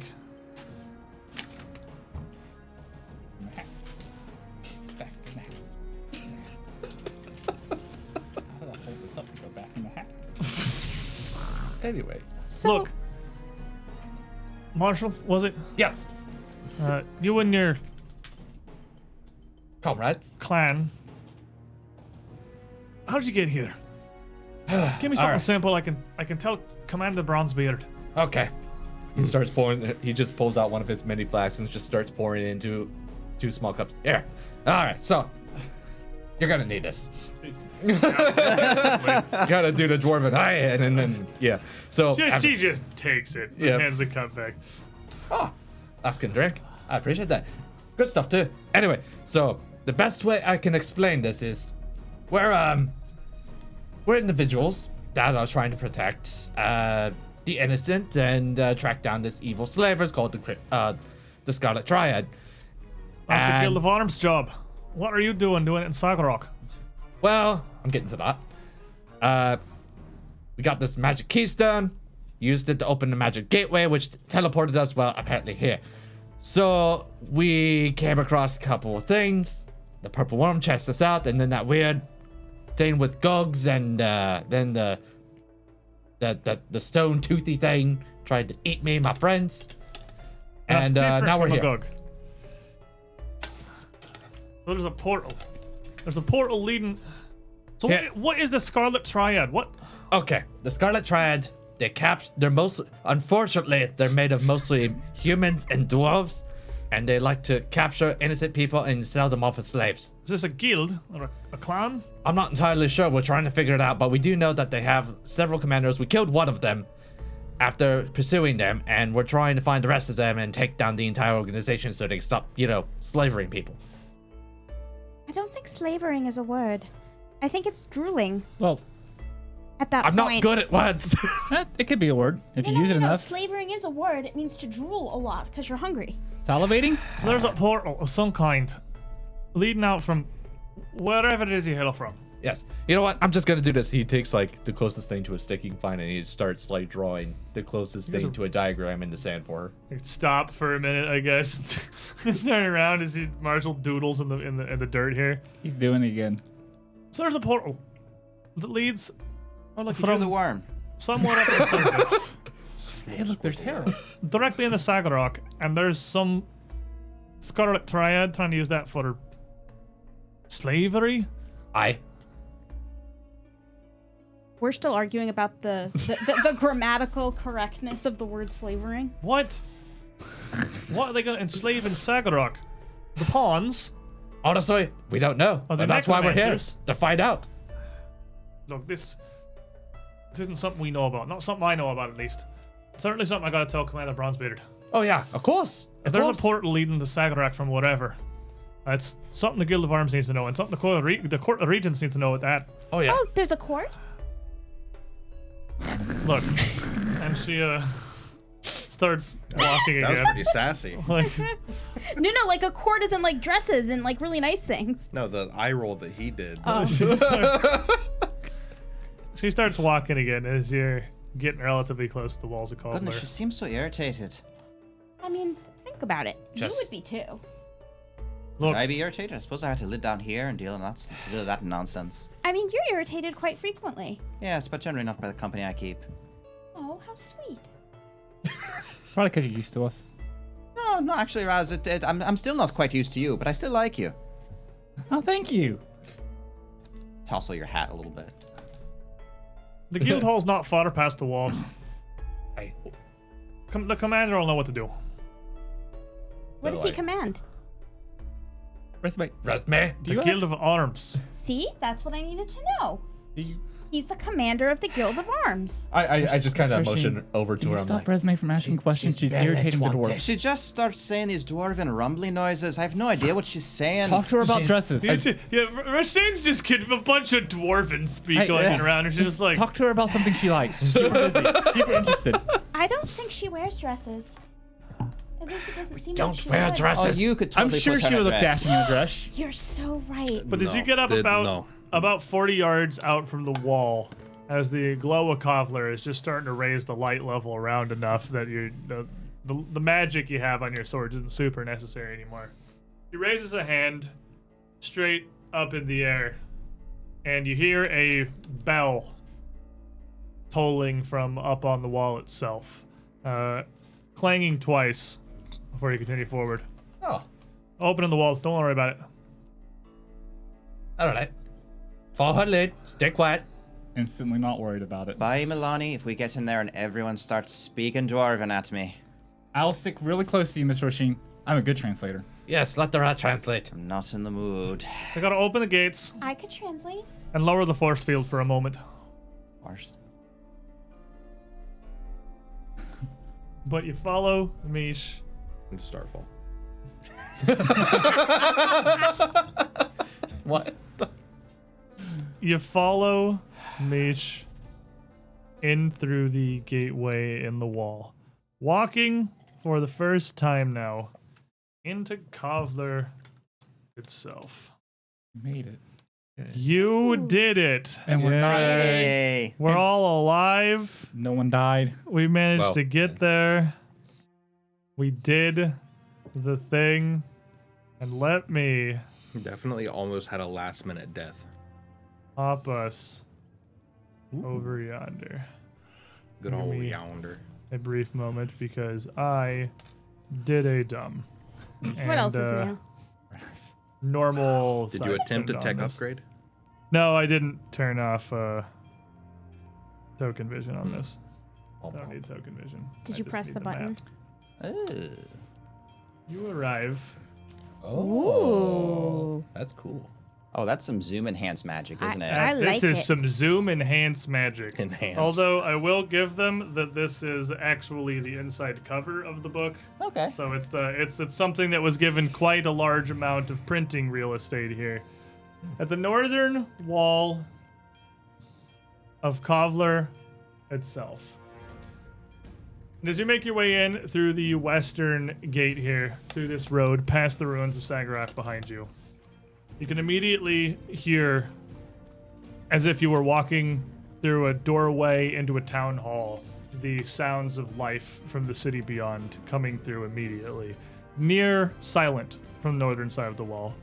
But as you enter, the clatter of hammers on anvils, the rumble of cartwheels on graveled roads, and just the general bustle of a dwarven city very much alive and going about its business meet your eyes and ears. It is somewhat distant at this point as you arrive into a decent stretch of no man's land before what looks like a row of near perfectly identical rectangular buildings looking like army barracks lined up another couple hundred yards down the road. Between here and there are several huge sweeping graveyards that take up much of the northern end of Kovlar itself. Now the architecture here, the buildings immediately is much different from what you were seeing in Saggorak. It's clearly very much still the Dwarven style, but it's much more modern.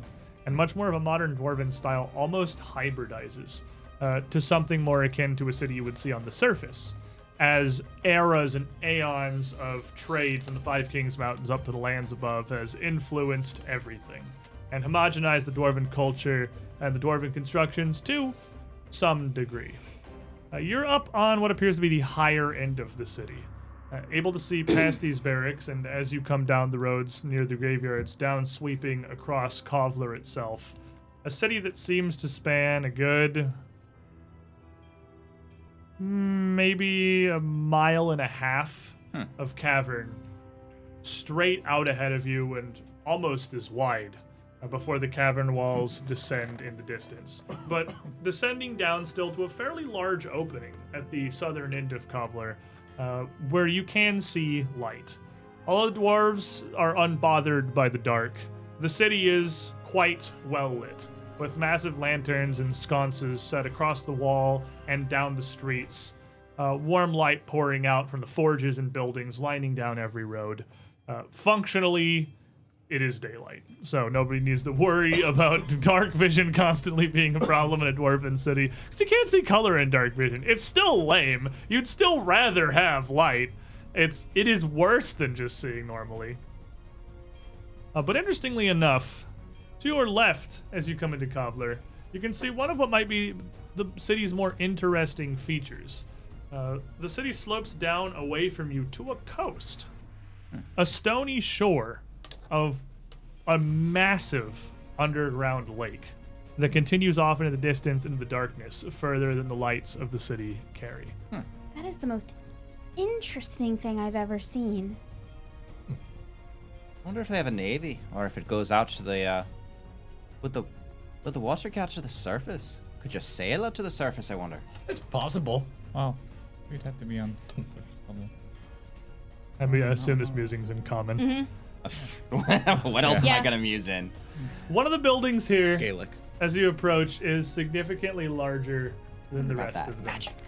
Right here, on the side of the road as you approach. This one is several stories, 2 main floors with a third one rising up almost like a corner squared turret on one corner, overlooking this main avenue of entry from the town of Saggorak.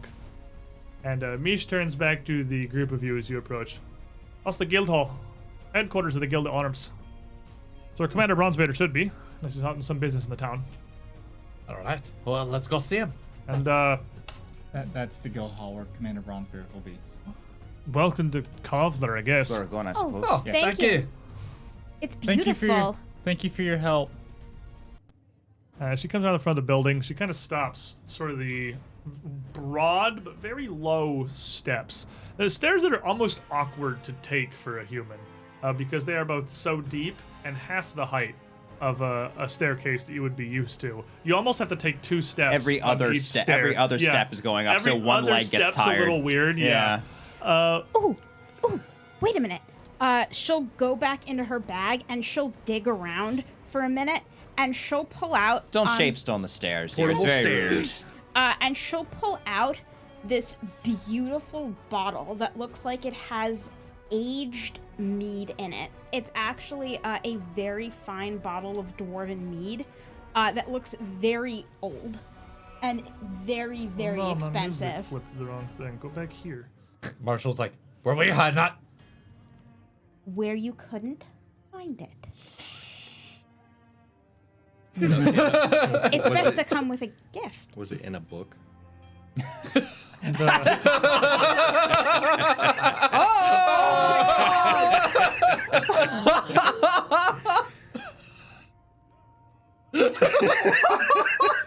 And Trishik dies. Burn! That's amazing! Burn! How are you still alive after that? He's got fire resistance. I do. She looks back. There's this bottle you pull out, a little confused. Appreciate it. But, you lot, I guess wait here. Oh. I've definitely never been bringing back anyone alive from Saggorak before. Just, We have a gourd we can stay in. what? How's that Never going? mind. Like, just wait here a moment. Just, I'll go fetch the commander and figure out what he wants to do. right. And, How's the gourd look? You got gnawed on. Yeah, I was about to say, I got chewed It on. really didn't, actually. Oh, that's all the teeth coming up from the floor. They got gnawed on. I know what should tooth be marks look fine. like. And she heads into the guild hall, where the front of this building, over the door, there's no cover on this porch, this stoop that leads up. And just the sheer flat face of the building going up 2 stories. Above it is a massive coat of arms of a huge double-bladed battle axe set behind a massive kite shield. And from the bottom of the kite shield, you can see the spiked head of a mace poking out below. The spikes of it radiating out around the bottom of the kite shield, almost like the rays of a sun. It's red on the background, white and silvered across the design itself. Relatively simplified and somewhat geometric. A bit at odds with much of the rest of the city, looking more almost like Saggorak's design than like modern Kovlar's. Prestidigitation trying to clean us all up so we look better for when we need it. Just out of curiosity, would my knowledge warfare or lore warfare do anything with that press by chance? You could roll. Yeah, sure. Roll me knowledge warfare. Seems like a good opportunity. It's the only knowledge I have. It's not bad either. For warfare, that's it's a 29, or I'm sorry, 26. With a 26, you wouldn't recognize it specifically, but it's clearly a guild crest, and I mean, based on everything that Misha told you on the way up here, you're almost positive that that's the sigil of the Guild of Arms, the Guild of Arms of Kovlar. Okay. Knowing how Dwarven cities function to some degree, the Guild of Arms and the variety of guilds and guild halls that are within Kovlar are largely the major government of a traditional Dwarven city. They're typically run by a coalition of anywhere from 6 to 20 guilds, depending on the size of the city, with the heads of each guild forming what is more or less the Senate that votes to keep all operations and run the day-to-day of the city itself. All right. I was just curious as to like would I, upon my travels and eyes in the Dwarvish army, if I heard anything about this guild. Yeah, if you'd ever come across like the Kovlar Guild of Arms, then you'd probably recognize it from that. Because I mean, it is again, this Saggorak once was one of the 5 kingdoms. The 5 Kings Mountains is named for. So again, you've probably, if not been to, heard of Kovlar before, and it would not be a super rare symbol. So it's just kind of one of those like, oh, this is them, huh? Neat. I want to wrestle. Resme will try to like pull herself together a little and kind of put on her emissary hat. She does have courtly graces. Okay. She does know how to introduce herself to a strange culture that she's never been a part of. So she'll kind of like almost put on like a different persona a little and try to just stand up straight and wait patiently with her hands in front of her, clasped in front of her. Fair enough. Rash just has this decanter of water. He's just washing his face. No, I prestidigitation. He's still washing his face. He's not comfortable right now. He feels dirty. So We are dirty. people are coming and going as you're just kind of waiting outside the fairly large stoop that leads up to the huge, would actually be 3 independent sets of double doors that lead in, all side by side, leading into the guild hall here. As you wait for a minute and then 2 and then 5, And then 10? would see plenty of various dwarves going around their business here. Many of them wearing badges with emblems matching the coat of arms above the door. Many of them equipped in much more traditional, like dwarven heavy full plate with layered lamellar sets of pauldrons and breastplates that are nearly doubling the width of the dwarf themselves. So many of them coming and going from the guild hall in pairs, and a lot of them giving somewhat weird, skeptical looks to the group of you here as they come and go. Sometimes conversations quieting as they sort of walk by, giving you a fairly wide berth as they go in or come out before they resume whatever it is they were doing. This dwarven chatter's giving me a headache. Lots of dwarven speak. I'm sorry, sweetie. But after about 10 minutes, Yeah. then Mish would come back out. And as she emerges, she puts one hand up to the back of her neck, and just like the telltale sign of awkwardness of someone who is clearly not generally a people-facing role. All right. Well, the commander's going to call the regents. Okay. I'm translating. Okay, thank you. I suppose I can take you down either to the Regent's Hall, and you can await the court there, or Commander suggested that I take you down to the Antlers Guild Hall in Earthfire, right over there, and introduce you to Forge Master. We'd be honored.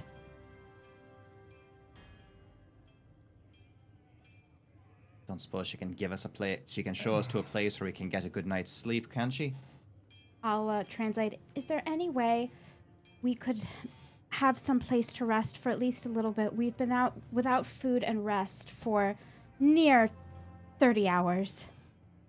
It will look like you had a hell of a time of it. And she looks across Raz and Marshall and Trishik. I just kind of lift up my breastplate and be like, grades see, of that's why the incredibly purple one bit injured. me.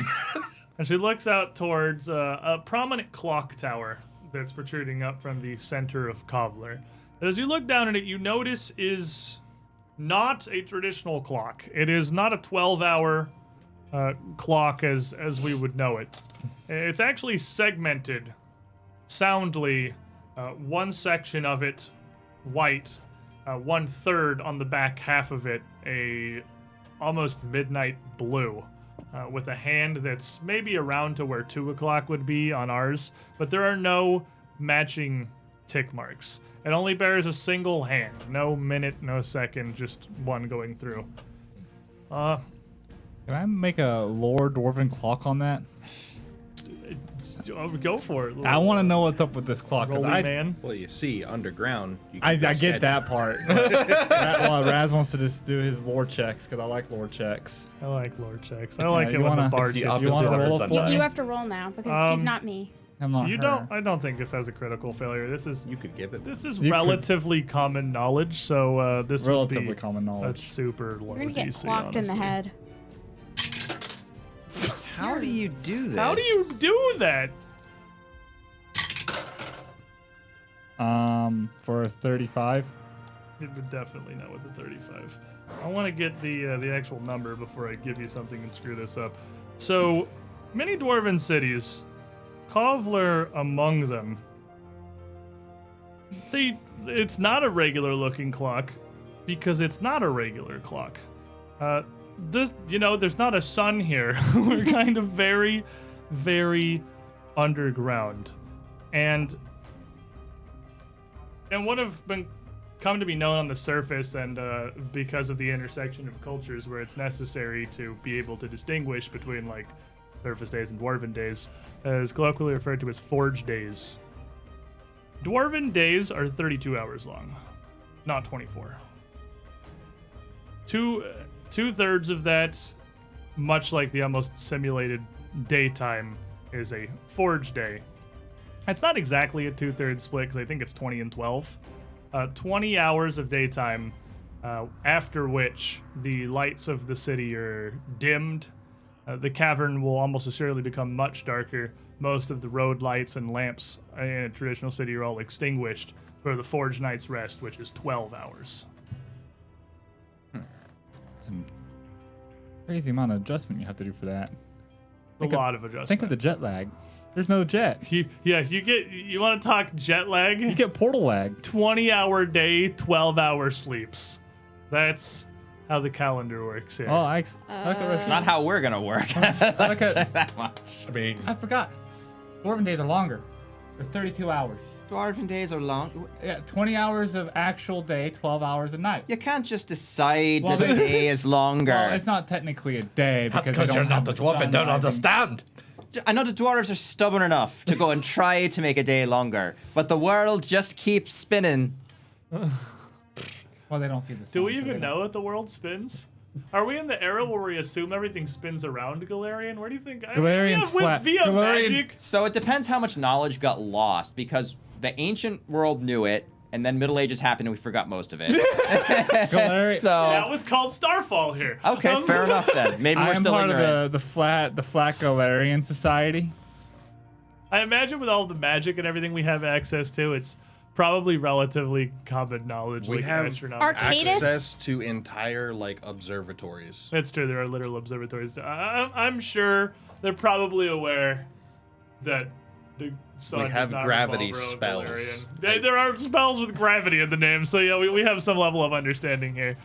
But I think before we head any further into Kovlar, the Regent's Council, figuring out what we're doing here, we should take our midstream break real quick. Can I tell Arcadis that he's a social construct? I mean, I just suppose, did. yes. We since just you did did. that already.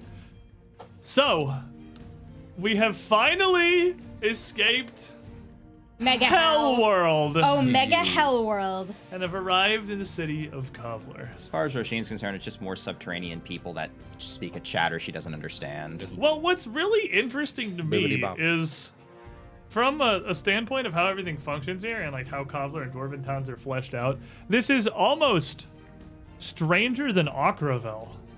Because the Ekajai and the Leopard clan, like obviously they did some things differently. They had some different cultures and traditions and She whatnot. wasn't there for that.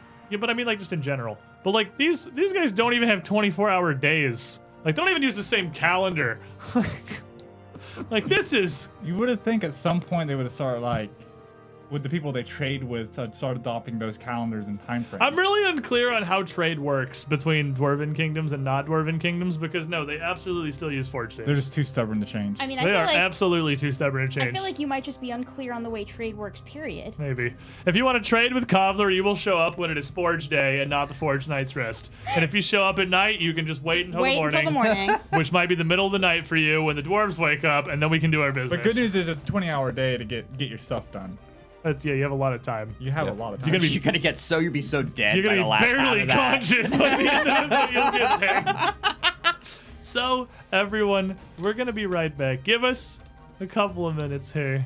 We gotta, just the logistics of a different day cycle is. We have to use the bathroom. Don't listen to him. We have have to to be. adjust I our also do clocks have and to be. reevaluate our calendars. Set all our clocks 20 hours forward. BRB. I'll just go into minor hibernation. Everybody, don't go too far. Set your falcons to stun. Plenty to tell. We're gonna have to stop that where it is. Get me We're back back. into Sirenscape here for my Kovlar sound set. It's just anvils constantly. And stones, It is- stones being shifted. It is actually a lot of anvils. There's a lot of anvils on the soundboard for And this. gibberish. Like I said, dwarf noises and dwarf smells. The sound of anvils and the smell of alcohol. Oh, it's like home. It's like, Storing lunch in your beard for later. ew. I mean, he's not wrong. Thanks, I hate it. They put it in You Dwarven can put a little Ziplocs. snack in there. You got enough. Yeah, you just can put a slide- goldfish in there. Yeah, just put some goldfish in there. I love Popcorn. goldfishes because I they're don't so know. delicious. I don't know anymore. They smile Maybe. back. Yeah, no, you- Once upon a time, perhaps, but I did See, I shave could put it. a whole sandwich in here. If you remember my old beard, think trust you me, I very can fit quite a underestimate- bit I in don't there. know. I don't think it's that nice. I tried the beard thing You back guys in are college. idiots. It was like it wasn't for me. No, it wasn't for me. You chose to be here. Let's be really honest. You had absolutely no choice about it whatsoever. You don't get to have facial hair. You know, believe it or not, an itchy face is not entirely comfortable. So it was definitely I didn't fight you on it. No. Welcome back, Hi. Everyone everybody. to the age of marriage. I don't know how we function. I don't know how we function Barely. as people here. We make a game happen eventually, sometimes, occasionally.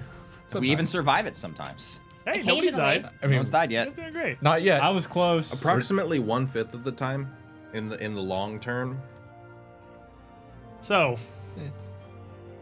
as we left off, Mish Oakcrest had just come back out, and you were asking her. Is it Mish or Misha? Mish. Mish. Mesh. Mesh. Fix the notes. You were asking Mish if there was any way that you could rest, and she looked up towards the clock tower. And we went over the concept of a Forge Day because they've had a race of people so obstinate that they just refuse to adhere to the way the sun works. Venezuela. Dwarves are Venezuelans. Zero hesitation. Chavez didn't care, man. Fair enough. Wow. All right. I mean, I try really hard not to see Kovlar's Venezuela for the rest of this campaign. But Thank you, Nick. that's it. I see why Jen married you. Anyway, he looks up towards the time. I Catnap? We even have I'm our own not place gonna- to sleep. Oh, okay, let me look. It's not like you done nothing wrong. I barely understand how you got here, and it seems like a lot of you barely understand how you got here. The Council of Regents would like to speak with you about whatever it is you happen to know about a portal in a Scarlet Triad and slavery coming to Kovlar or whatnot. But Forge Master Thunderflare, she's the one to be calling the council together. And my job at the moment, my orders, is to help the group of you either get to the council hall or get to the Antlers Guild. So, can you at least come to the Antlers Guild with me and ask the Forge Master? Sure. We don't want to make trouble for you. Yeah, of course. Appreciate it. I know this is odd circumstance for all of us, but I don't know what else to do. It's the 15th weirdest thing that's happened to us today. Don't feel bad. If it's any consolation, it'll probably take the council some time to convene. I'll probably be speaking with you near the end of the Forge today anyway.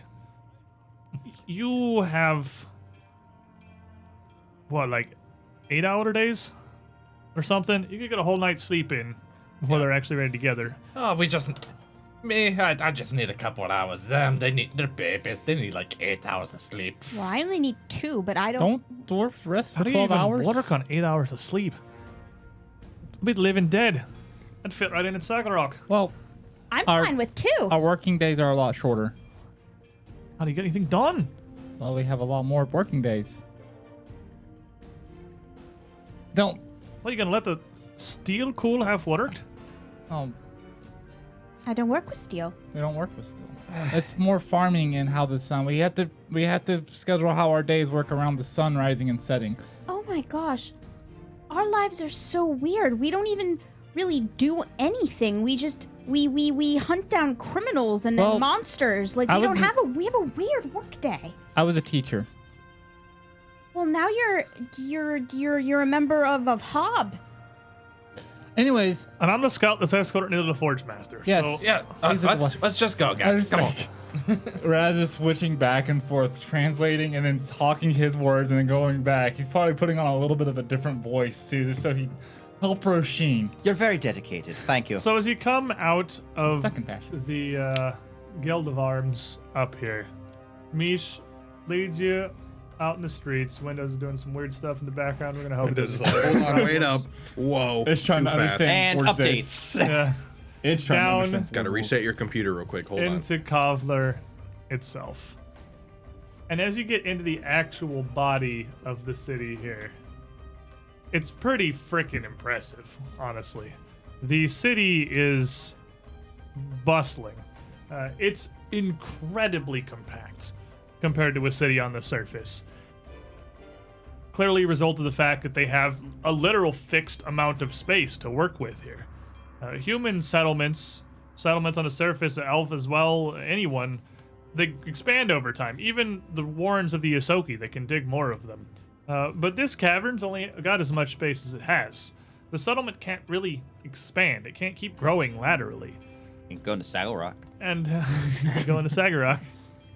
There's always the surface. But many of the buildings here are packed very densely together. There is precious little, if any, unused space. Now, even on the gaps here, most of these are open areas for anvils or working areas where various pieces of work, stone is worked, tools are kept, laundry is hung. Everything is very compact.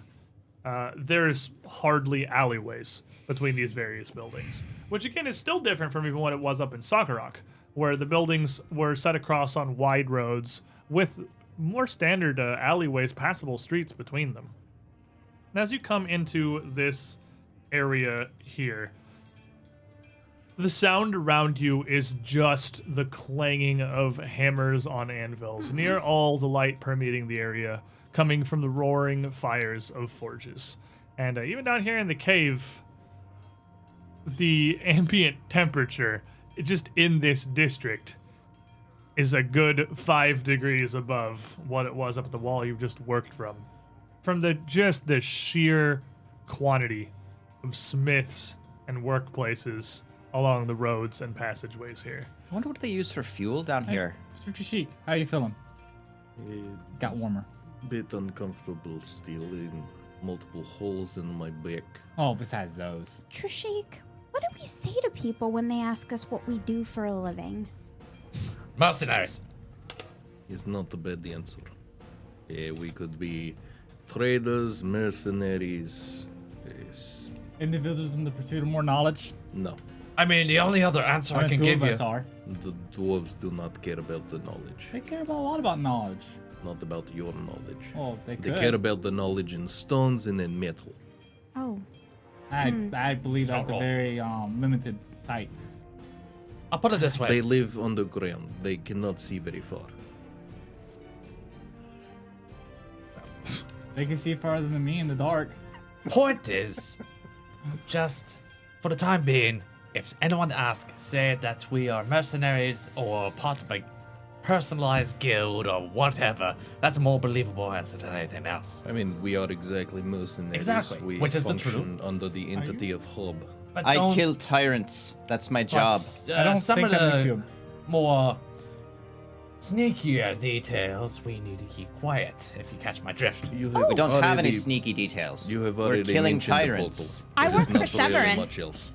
I'm I mean, you know fairly what I mean. certain I do Never at mind. any rate. Anyway, point is, let me and Raz do most of the talking. You know that Severin technically is the president of Hob.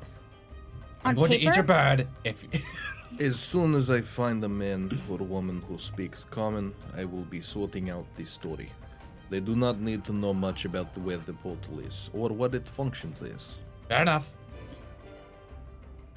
I like this city. It reminds me of home. This. You pass by some very interesting sights here. There's a fairly large building a couple of streets over to your right that looks less a building and more of an enormous open amphitheater with rows upon rows upon rows built up into the stone. The building itself sitting almost in a depression as the roads kick downward around it. But these rows are not seating. They're full of benches and work tables. And at the front of them, rather than a stage, there is a massively oversized anvil, larger than many of the buildings themselves, perched up in the center. Obviously massively ornamental, but around it are a variety, rows of individual furnaces, forges, sets of bellows, racks of tools, and hammers. Not inside of a building, but under awnings, all just open to the road with an assortment of not just dwarves. Obviously, it's almost entirely dwarves here, but a couple of other tradesmen looking clearly from the surface working there as well. But you're brought down this main road towards the clock tower that you can see looming over the town. But you stop at the building right before it. This massively long structure here. The thing that looks like it It's- has a magma river flowing through it. It has a literal magma river flowing through That's it. That kinda would be what I was afraid of. immediately visible as you approach. The structure itself, again, very strange. This dwarven architecture, while it clings very hard to strict geometrical shapes, it's not your traditional rows of square buildings like they are on the surface. The main structure here is pentagonal, with 5 seemingly separate forges centered around the end of what looks like a channel of exposed magma underneath a pretty hefty cheese grate of steel above it. Assumedly to probably stop people from literally falling into it. But Reyes, I believe I found fuel source. the magma flows very slowly through the center of this building, through this channel in the ground towards this pentagonal structure. And you can see that the magma itself, this pool in the center of the room, is the fuel for at least the 5 forges around it, potentially much more. The central area, a large strip kept between walls with no actual overhead. It has 2 separate freestanding structures near the middle of it, but largely just serves as a connection between a more standard, more rectangular building on the far end with 2 enormous stone chimneys billowing incredible amounts of smoke into the air on the eastern side. Oh. It's safe to say there is at least a breeze down here. We might not be feeling much, but we're not getting smoked out. Forge master, indeed. I'm very Makes perfect impressed with their sense. safety protocols. Oh, I yeah. don't believe there are any. Oh, they're stopping people from falling in the molten magma. I thought that was just so you could heat things on top of it. Perhaps cook an egg or 2. Well, We do both. It also stops you from falling in it. I Oh. suppose you you could you could have fall you into s- the griddle instead of into the fire. So Have you seen lumber mills in human settlements? No safety at all. staying away from the saw blade. That's one of them. Oh, you gotta be smart enough to do that. As you arrive at this, as you speak in whatever language me Calm. clearly doesn't understand, she looks back towards Marshall. This is the Antlers Guild. I imagine you lot could just follow me inside. Aye. There's no, as far as I can tell, need for security like there is the Guild of Arms. Besides, I'm taking you to meet Forge Master Thunderflutter anyway. Oh. Just be mindful. Don't try to stay out of everyone's way. Don't go too near the forges. Yeah. They take the work very seriously in here. What Oh, kind wait. of crafts? We know, right, everyone? Of course. I say in common. We are all going to behave, correct? Oh yeah, unless I don't give me any lip. I do not have any plans to misbehave. He doesn't even understand Dwarven. I'm saying this in common. I know. I say that. I say that in common. Oh, okay. You can't misbehave if he doesn't know what they're saying. What kind Oh, I of? have a mind to, but that's okay. I'll be polite. I'll be polite. Anyway, so we go in right behind her. As you make your way into the area, why don't all of you that aren't Marshall make me a fortitude save? As you are literally within a dozen feet of an open channel of magma. It is very, very hot. I will resist the urge to punch someone to get my save better. Oh, that's pretty good. Marshall, you grew up in this. Yeah. It's been a minute and it's warm. And I'm but actually a forged dwarf on top of that. So this is like exactly where I want to be. that's what I mean. It's the forge dwarf. Yeah. If you weren't a forge dwarf, you'd be making it too. Resme passes out from the heat. At I rolled like a 3 and 4. It's not that hot. I mean, unless you're incredibly fragile all of a I sudden. rolled like a 21. You've been so hit it's by up to you. fireballs before. This is true. Resme you, looks faint. You would definitely be fatigued. Fatigued is what we're rolling for here. Don't you have a fire resistance thing on it? Yeah, but that doesn't It's help not with the heat. temperature. never mind. Yeah, it doesn't help the environmental effect. I Yeah. am also fatigued. I only have Got one a fatigue. No, 20. no, card. no, no. I am dumb. I am dumb. It's fine. You know why? Because my freaking staff has resist Resist elements. elements. Does If that you wanna work on environmental effects? That's ve- for it's environmental That's what it's Specifically. for. Hey, this environmental heat effects for one less. Desert extreme- rat. Desert rat. Desert rat. So you're fine too, honestly. If you're desert That's rat, good, 'cause you're I rolled also a 4. okay. So Marshall and the desert rat are fine. Oh. You feeling the heat? Use your staff to cast resist elements Elements. on yourself. What did you get? I get Rasheen? 36. And what'd you get, Trishik? 20. Cold-blooded, no 3. regulate heat good. You are, I like heat, are- but not this much. you are actually going to be fatigued just from the overwhelming heat of an open channel of magma here. Even just being inside the building with it. And Trishik would kind of probably be visibly kind of drooping. Drooping Aw. even I more just than kinda A normal. little bit.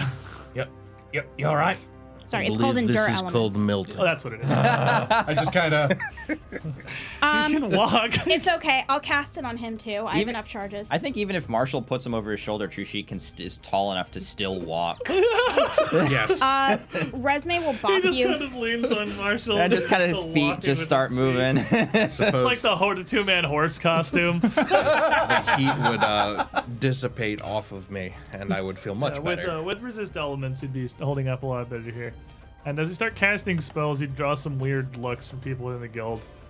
Mish included, who look back at you wondering what the heck it is you're doing. They can't handle They don't like to hit. But she would take you back into the main structure on the east end, which, as you open the door, walking past the 2 doors flanking either side, this magma channel that runs through the middle.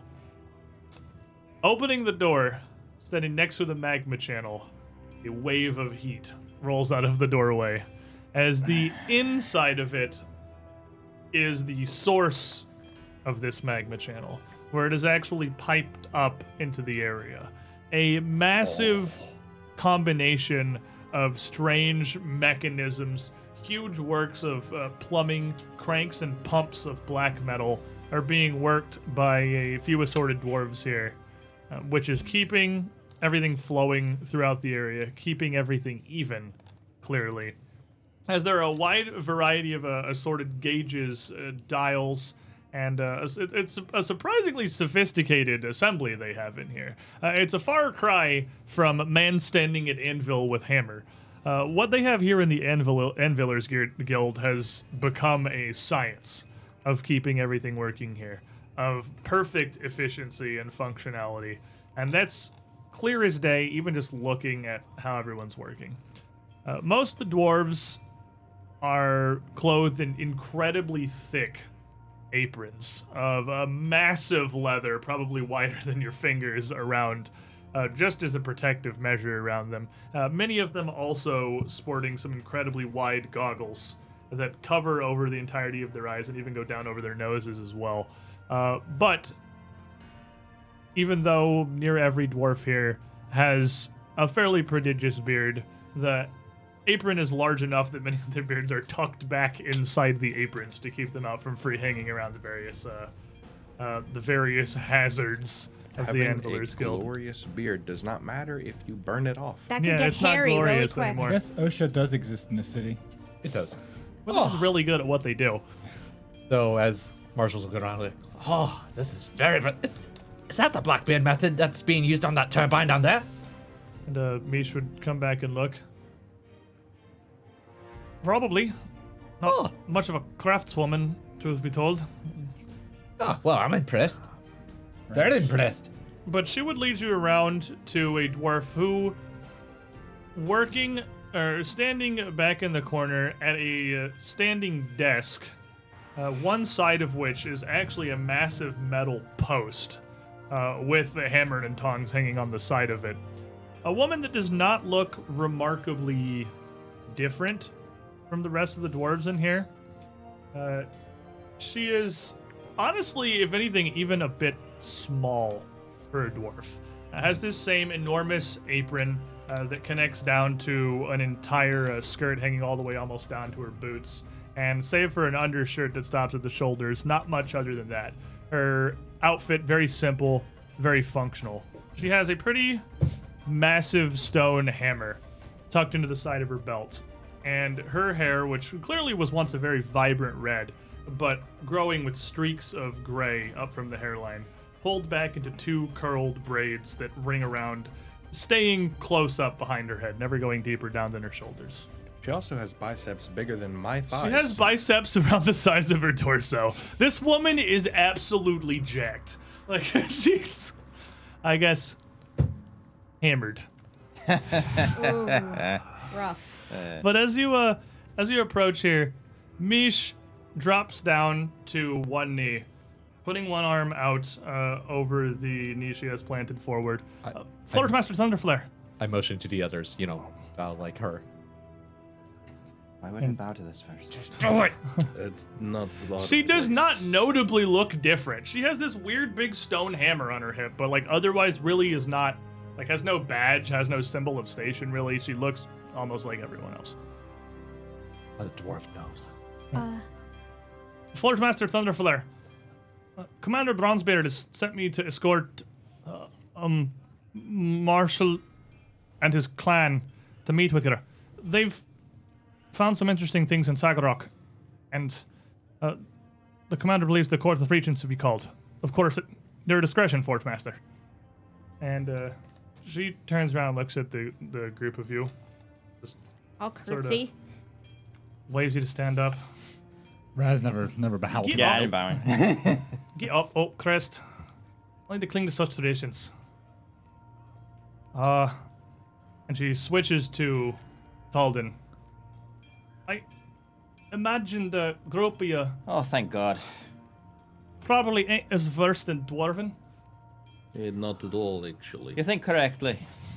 Oh, Some of us. She'd grab the neck of her hammer and haul it off of her belt, and hold it in front of her apron here. Forge Master, niece of Thunderflare. You are? Marshall. Just Marshall?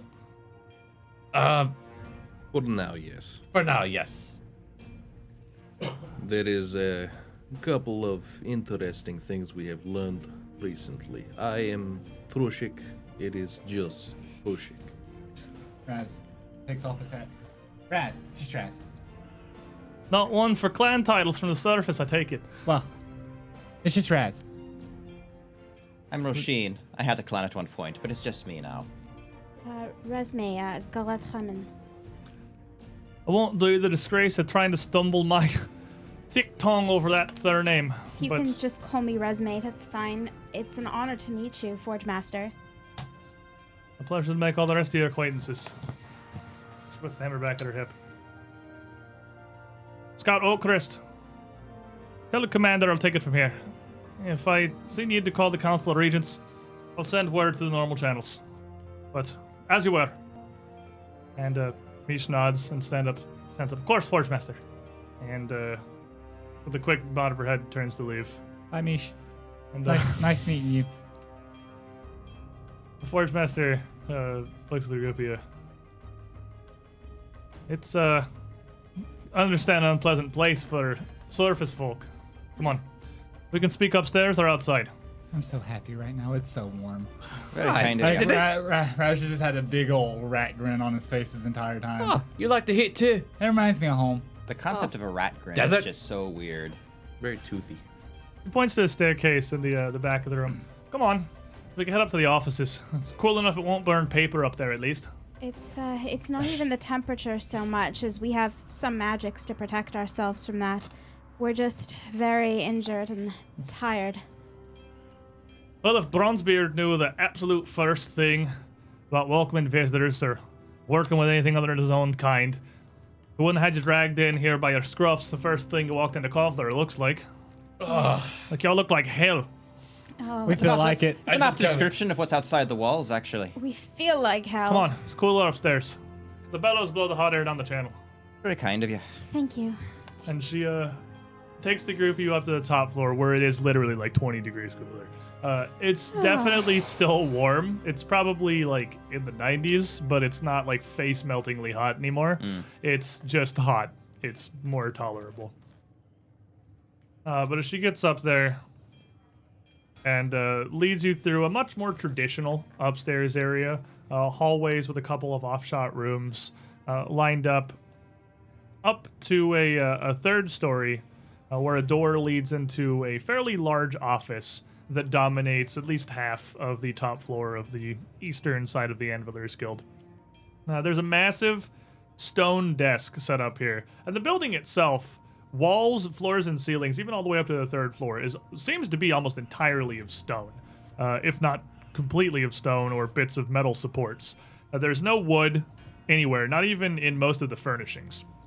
The desk in the center, a massive, almost rectangular slab of a much darker stone, fronted with another coat of arms, with something looking much akin to her massive stone anvil sitting in the center of a pair of spread tongs beneath it, forming almost a three-pronged sigil, bending out to the head of the hammer itself at the top. And she heads over towards the desk, takes the hammer off her belt, and lays it on the surface before turning around to speak with you. All right, symbol is stationed down. Not speaking to you as the Forge Master right now, just as Nisavan. Oh, thank you. Thank you. Look, if Ithgar's first thought was to send you all the way down here and have me running to call the Court of the Regents together, I imagine you got an interesting story to tell, so let's hear it. Before we tell story, is there a presence in the city known as Scarlet Triad? Have you perhaps heard the name before? Not a group I'm familiar with. What are they? Slavers and a few other things, but They killed our friends, and that's why we're chasing them. They've caused trouble all over the world. Not good people. Well, if they're hoping to make something happen with a new franchise out in Kovlar, that'd be about the worst place on or under Galarian they could seek to look at. Well, it's actually one of the best. How you figure? unfortunately, most of the Triad is made up of humans and dwarves. All right. There is a portal to the surface. About how far would you say? Twists and turns, it's hard far- to tell, but About a couple stones Can I get away. About 7 monsters, 3 aberrations, 8 plants that want to kill you, and 4 caverns that way. Ha! The And a point, purple worm. And a purple You worm. just said you came through Saggorak. I point know Mishan being- mentioned you had some information about it, but yeah, the point being, it is within walk of here. One day. One our days. Yes, one of One surface dweller days. days. It's about 2 1/3 kilometers as the bird flies. The bird You didn't flew fly. in circles everywhere. Do not count. That there's emergency rations. I'm saving it for later. all right. So, to my understanding, there's a portal you came through in Saggorak that leads to where exactly? Back to This- the surface. To this triad? No, No, no. just to the surface. we seized the parcel from them, but they were trying to come here through other means. There apparently is something down here that they desire. And they also want the portal. Now, obviously, a lot of you just arrived here, so I can't imagine what they could possibly be looking for. I don't know if you know much of the history of Kovlar, but a very pious city. One very much in lockstep with the Forge Father himself. Forgive The very our- mention of the name of Drosker will get you beaten half to death in most of the pubs in the city. Dorsker. Forgive our ignorance. We're not familiar. The forgotten son of Torax. And truth be told, most here wish they weren't either. He was the imposter. There's a word in the Taldan tongue for it. But, and she says in Dwarven, plagiarizer. Oh, plagiarizer. Ah, Never quite capable or quite willing to smith out work himself to forge his own legacies. He stole that from others. And much of what he leaves behind is forgery and slaves. Any kind of slavery, that's Drosker's domain. It's his work. And the city of Kovlar to be seen as such instantly. There's not a man, woman, or child here who'd give a second a thought to that. So, It could be that they simply do not care about the city in particular, but something nearby. that's also possible that they have no care for the laws or traditions here. Certainly in Ravenel, the most recent free country on the surface, they saw no trouble of enslaving population there under the noses of the new government. so you're thinking they're not so much looking to bring slavery here, but to take. Yes. It seems be. to have been their taste, but there's other things about them as well. It's not just slaves that they deal with. Indeed, this gate we came through, it's from a network of old parcels. We were able to manage to secure the keys to. They're looking to use it to gain an advantage in their dealings. But it seems to be more than just slaves that they do. This sort of talk is quickly leading out of the Talton words that I know, and is much more the domain of Archmage Sumer and the Mages Guild. Oh, well, But, we would be happy to explain it to anyone you wish if you'll just let us sleep for 8 hours. We I can't believe Ithgar marches straight up here with one of his scouts to come in such a condition. well, you know the purple worms around here? I know of them. Lifts up chest plate. Yeah, it tried to eat me. It tried to eat you. What was it, a baby? No, it was full size. I was just a lot bigger.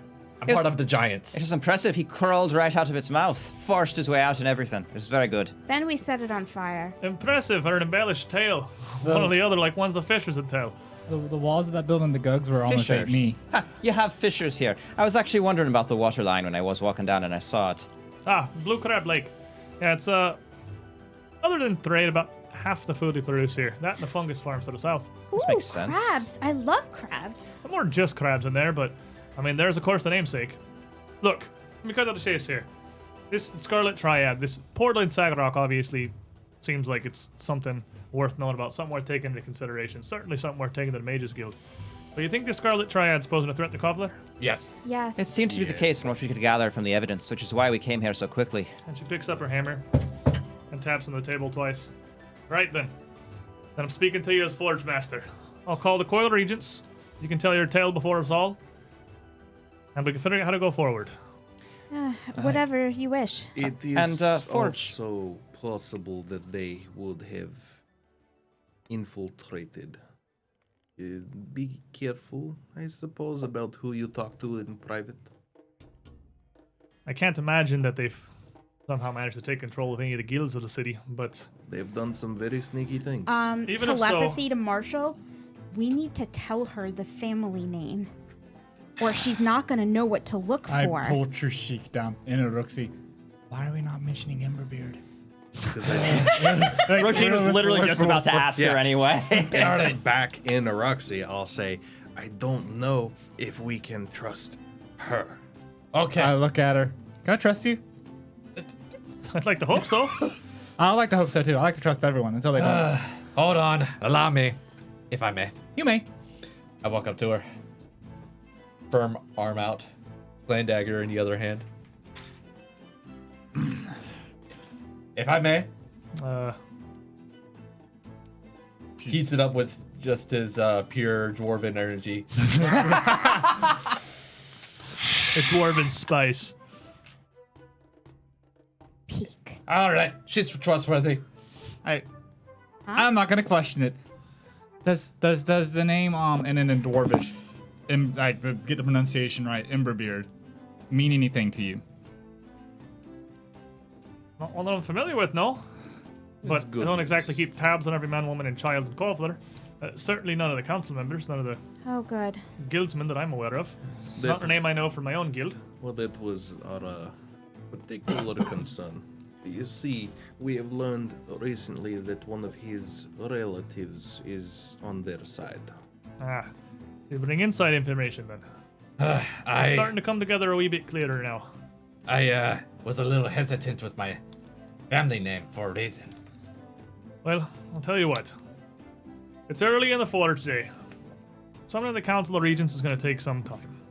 Aye. But if you want rest, I have a gourd if you just give me some place to set it up. An inn would be fine as well, And- thank you. Maybe a place for food and drink, just Oh, to please. recuperate. I feel like my Tullin's starting to fail me. No, Gourd's not what I think it is. It's No, a gourd's it's a exactly- magic house thing we make. You think it's exactly what you think it is? If you head down to the south end of town, the Traveler's Quarter, quite a few inns are in it there. If you're looking for beds, if you have some sort of means to make your own, do whatever it is you need to do. We just want a place to set camp for the night. But, you know what the council hall is? I believe we were shown it was that way, roughly. back up at the top of hill. Actually, not far from here. You go back out the Anvilers Guild doors onto the main road. Head straight, take a right, head straight down, out past the edge of the Earthfighter District. It's a massive building that'll be coming up on your left after the second turn. Aye. Enormous, adorned with the crests of all the guilds of Kovlar. All right. Even not being from here, I imagine you can recognize it with that. Okay.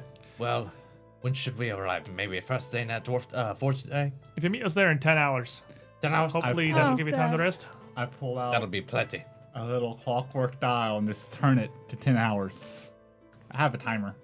Graz has a He has timer. an egg timer. All right. Where did you find that now? Well, I thank you for your Targa? courtesy Absalom. in your presence and your advice, and They have thank you everything for passing That's very the interesting. old traditions. Let me ask you. What is it you come into Kovlar for? You came through this portal of Saggorak. Was that your aim? Well, We had To come through that hell world of Saggorak. We had no clue where the portal went. Our goal was to secure the other side, and here we are. All right, well, I'm going to give you a wee bit of advice before the court's summoned. Don't tell the Archmage you went walking through some kind of a magical portal with no idea where it went. Aye. Not a good foot to start off on. that's fine. Roughly where it went. We did not know exactly where it went. Or how far away it went from where we were actually trying to get to. By In other the words, time... just don't mention the portal at The all. point is, you were trying to come to Kovlar, Yes. Exactly. Yeah. and just to warn us about the Scarlet Triad, are you seeking them? Both. Both. I'm seeking them. We have scars to settle as well. Well, if I can pull the Court of Regents together, you can tell your tale before the guild leaders, and I suppose our council will decide if there's any way we can aid you, or if it sees fit to do so. We appreciate it. Thank you. At the very least, if they haven't made it here, or if they don't have any other sort of influence, then we can at least be satisfied with that. But for now, I ain't gonna keep you here any longer. Aye. You've been through Saggorak, and it looks like you've been through hell before that. Find yourselves a bed, get some rest. Thank you. Regent's Hall in 10 hours. You can make your case. All right. Now, I will let you know. There's the hammer upside down, holding the handle with two hands right below the head. You new to Kovlar, and I imagine, save for you, Emberbeard, might be new to Dwarven society as a whole. Very tradition-focused. And your presentation at the courts is going to be very much up on appearances. Especially with you being, well, when she kind of looks at Rashik and then over at Rez, then really looks at Resme. If you're looking for help from the council, I see no reason not to aid you, but I'm only one voice, and you might have yourselves an uphill battle. Well, based on everything we have told you and your responses, we should have no problem telling the entire story. Something occurs to me here. Am I gonna have to be doing the talking? No. Are we going to actually be speaking to the council in Tuldane, or I believe most of the guild's leaders at least speak Dalden. We could do it If in they could- Dwarvish. We If have they could open bend- trade, and they got much business with the surface. if they could bend tradition at least that much for us, we'd much appreciate I would it. So they'd imagine they're certainly flexible, yeah. appreciate it if you could speak to them in their language, but if you're coming to them as a group, and it seems like the group of you all are working together, if any of you are just bodyguards or mercenaries following along, you may not want to show it all. I want to hear from each of you. I want why you're here, what's in your heart, and what's hit your eyes. Definitely the eyes. I do not believe that will be a problem. We'll go over some quick lessons of Dwarven society before we can. Also, yeah, I was That about to will say. I was about to say, you and me will have to educate them on proper Dwarven etiquette. But I first, suppose I'd get the dress out again. does that inn have a bath? Oh, no, no, I no. imagine We most used of to them have. in Most mud. of them do. Well, I've been in settlements where they don't. You use soot and mud. You've been in settlements where they ain't got baths in the inns. Yeah, very poor settlements. You have to go to a creek or a river nearby to wash. It was awful. Somebody doesn't take me to the inn soon. We're going to have a problem. Anyway, We have a lot of problems. As we're It's about to like exit, back I in just, your mouth. I just hand her like a small thing of my drinking horn. Like, that's my way of saying thanks. Bye, thank you. I'm just kind of. Shepherd the group out here. And I'm like, come on, kids, let's go. so then the group of you are going to be here in Kovlar, Nap time. left much to your own devices to find what it is you can do. Much needed. Sleep. What you're looking for, find an inn. Step 1, locate an inn. Was we told you to walk to the south end of town to get down to the traveler's quarter. I'm so tired. Do you need me It's to probably carry you? only like 1 p.m. at this point. I think exhausted is a better Exhausted. word Yeah, than we're tired. exhausted. Right, so if I remember correctly, I think the N is that way. That way. That's south, right? Yeah. Hold on. I'll send Severin up. Gave us directions. I know, but I'm sending I mean, him up. directions to Give the you to the district. district where there's a bunch of inns. I'll send Severin up, and I'll share vision with him so that we can find it. Finding your way down to the southern end of town is Not an incredibly massive challenge. Just go south. Forehead. A little bit of, For this party, it is. a little bit of not knowledge wrong. and perhaps some survival would let you realize that you came in at the extreme northern end of Kovlar and you're heading to the far side of it. Again, it's a pretty decently sized city and it's very dense. Making your way through the streets around all the various carts and wagons, you note that one of the main differences, one of the most immediately clear and apparent differences between Kovlar and a settlement on the surface is the almost complete lack of livestock. You go through a city or a surface town, there's of course all kinds of farms, a wide assortment of farm animals, but there are constant horses, oxen, even donkeys for people that can't afford much better, pulling carts and wagons around, moving bits of stock, moving harvests. Like, it's a huge, realistically, it'd be a huge part of life in any town. There would be animals absolutely everywhere. And there are almost none down here in Kovlar. Occasionally, there would be carts pulled by small but incredibly stocky and sturdy, more ponies than horses, because the roads here are much narrower than roads up on the surface. The carts they bring, not bringing in farms harvests of huge heaps from massive fields. The goods they're moving are generally much more condensed, much heavier. Most foods can be brought in through a main road that you can see leads all the way out to the western side of the cavern that Kovlar is settled within, into a chasm and a tunnel that seems to continue off into near infinity, but with light, torches, or something, clearly illuminating the passage as it goes. And that road being much wider than the rest very heavily implies that at some distance, may lead back out to the surface, may lead back out to a primary trade route. And it is among this main road that you start to very clearly find inns. Many of the signs outside start to transition from symbol, almost coat of arms, clan-like sigils, to more traditional signs written in Talden, written in the common tongue, that are clearly aimed at Sleep travelers here. and merchants and not the actual folk of Kovlar itself. There are several inns, the first of which that you would pass, the most northernmost, would be this rectangular building over here. Yes. Yeah, we take the first one, thank you. If it isn't like collapsing If it and isn't- smell bad, we'll take As a it. matter of fact, it would look far the opposite. The It's a warm very nice light coming from inside with actually a very sweet but not overpowering smell. The sign, the top half of it is actually just a golden plate of leaf with Taken. quite fine text in Talden below that, spelling out Gold Sky Inn. Oh, yes. Wow. Fancy. Wow. They might not want me there. Or Marshall. And it has no It's in a dwarf town. It has no visible, like, even front doors that close so much as it just has a stone arched opening leading up from a wooden porch. In the southern half of this city, you do actually start to see a lot more traditional wood incorporated into some of the buildings. But the more you look, you can see it's almost exclusively either porches or awnings or things that are added on, almost like a wood facade on the outside of a stone building. Nothing like structural. Yeah. Well done, but clearly For decoration for only. decorative purposes and to make it appear perhaps more common, more relatable to travelers or merchants coming through from non-dwarven societies. That's nice. But if you head inside the Gold Sky Inn, the hustle and bustle of Kovlar would immediately fall behind you, as the inside of this inn is well lit, but not even as brightly so as the streets. The various lights hanging close to the ceiling inside amber orbs of glass, giving an almost yellow glow to the room. The ceiling of the common area as you enter, coated with intricate designs, including large areas completely filled with more of this gold leaf and gold filigree. Clearly an extravagant structure here. I don't know how expensive it's going to be to stay. Don't care.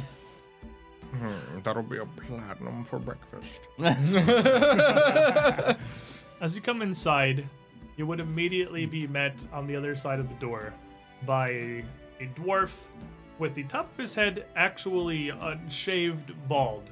His beard woven into a much tighter, thicker braid that almost kind of doubles back like a knot on itself, so it only hangs down to about the middle of his chest.